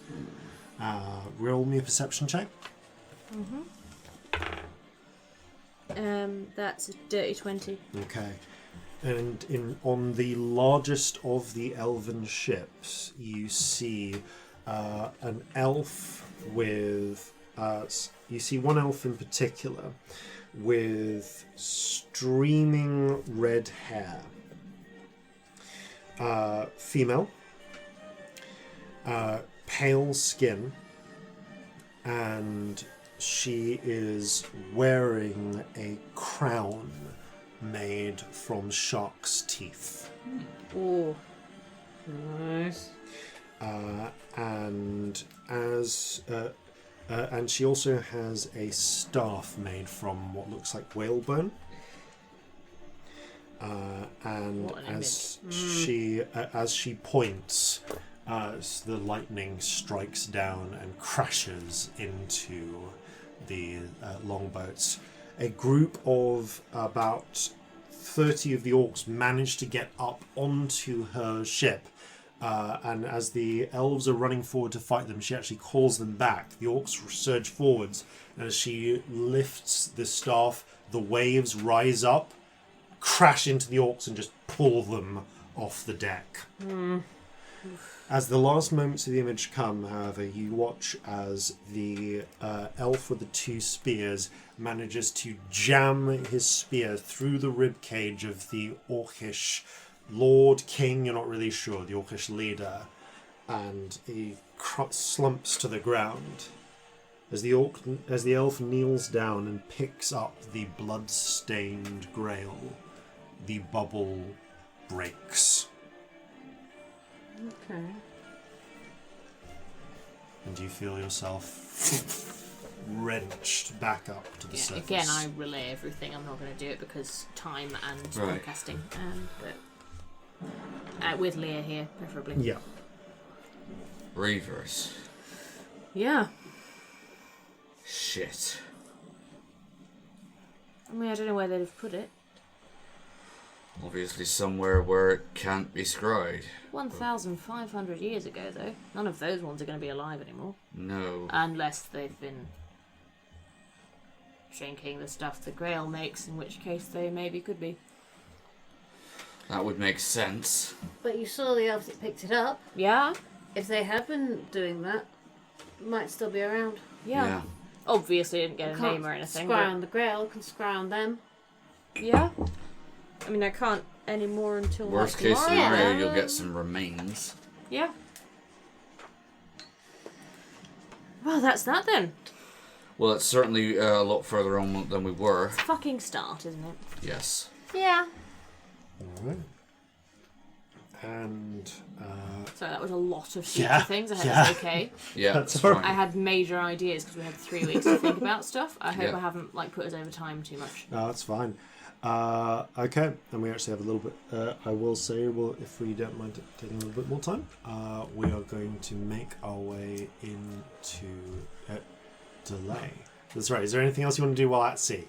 I would like to go for a swim under the water while tied to the boat, because I'm going to cast water breathing every morning on whoever's around. Okay. Okay. So me and Jeffrey will have some lovely time under the water. Jeffrey freaks out so much. Oh, right. Okay, so with that, you actually make it. You can finish off your journey, and in the late evening of the third first shoot, the Hesperidia makes port at the port of Delay. You are able to bringing together the some of what you have. You make arrangements to store the Kraken's Bane in in one of the dry dock ports there. I will say that this is included amongst the 6,000 that you're initially paying down, but they do to just get it dragged into position and to rent out the space. They do charge you 100 gold just for actually. I'll pay that. Yeah, Fair. No, I've got that. Count that against the 6,000, but it is just a case of just storing the place. So. Do you want me to pay any more of that? Have you got money? Or... Yeah, I do. I could have. I'll do the 100 as a start of my stake. Yeah. Appreciate it. That's alright.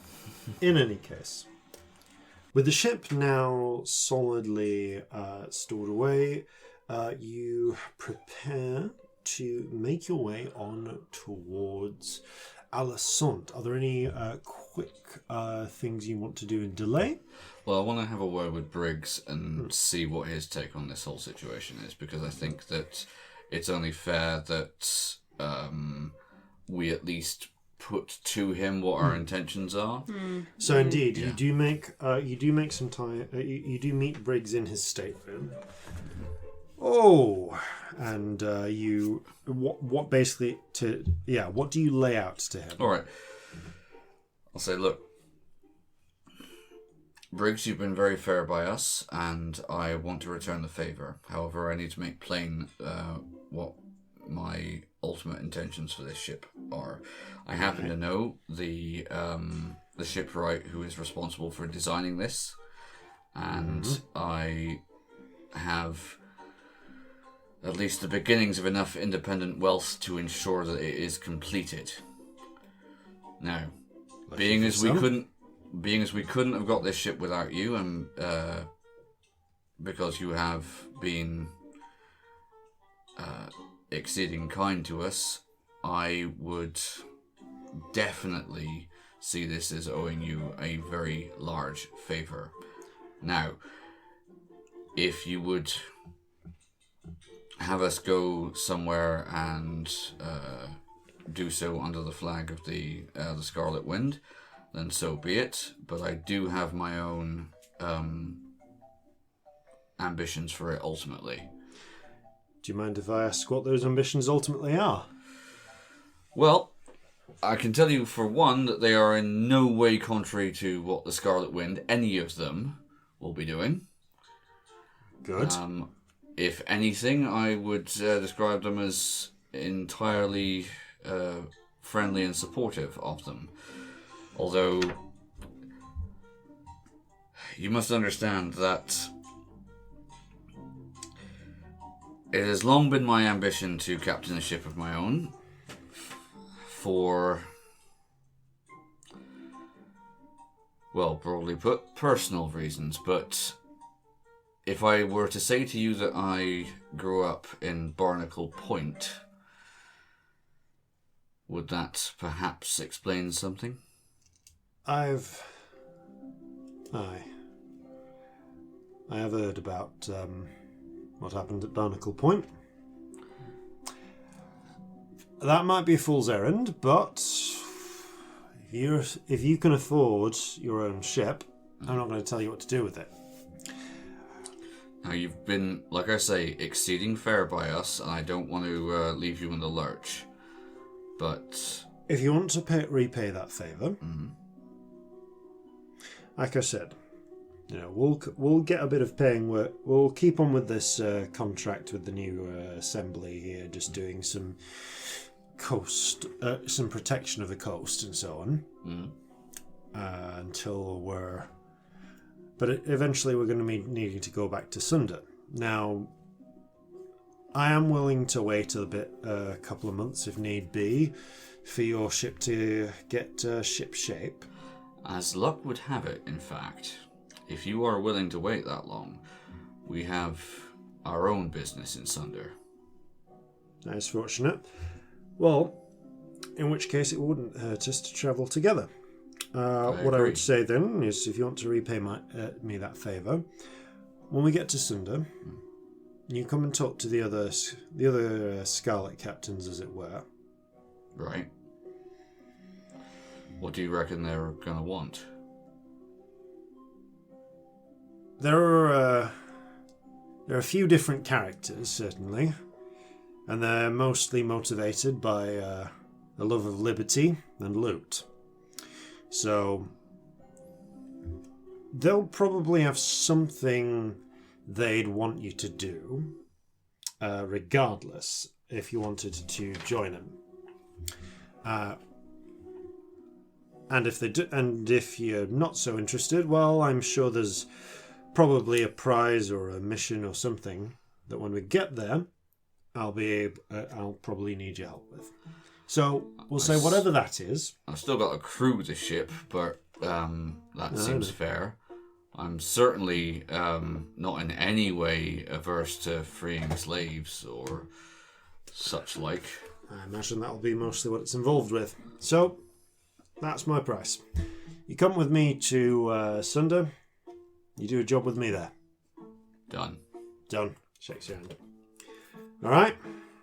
Best of luck with you. And we're going to take care of a bit of... Seems like you don't need ferrying anywhere straight away. We've business inland. All right. Well, I'm going to carry on with this patrol work for a bit. Do your message thing. We'll send you to me when you need it. In the meantime, best of luck with your complex problems that you seem to always have. Good hunting. And you. Anyone else have anything else they want to do? Other than checking if Leah wants to come. Not really. Leah, given the circumstances, given where you're planning to go, and the awkwardness that's resulted in, yeah, Leah is currently still willing to come with you. I'm exceeding grateful because, not to put too fine a point on it, but if you were away from us now that Olga has the ability to interfere with your life, I'd really, really, really, really worry. I know. That's why I'm looking to come with for the moment. All things being well, if we are able to do what we intend to do, this should be the last time that you need to come with us. I want you to be properly free. Agreed. Everyone. I know you're technically free, but...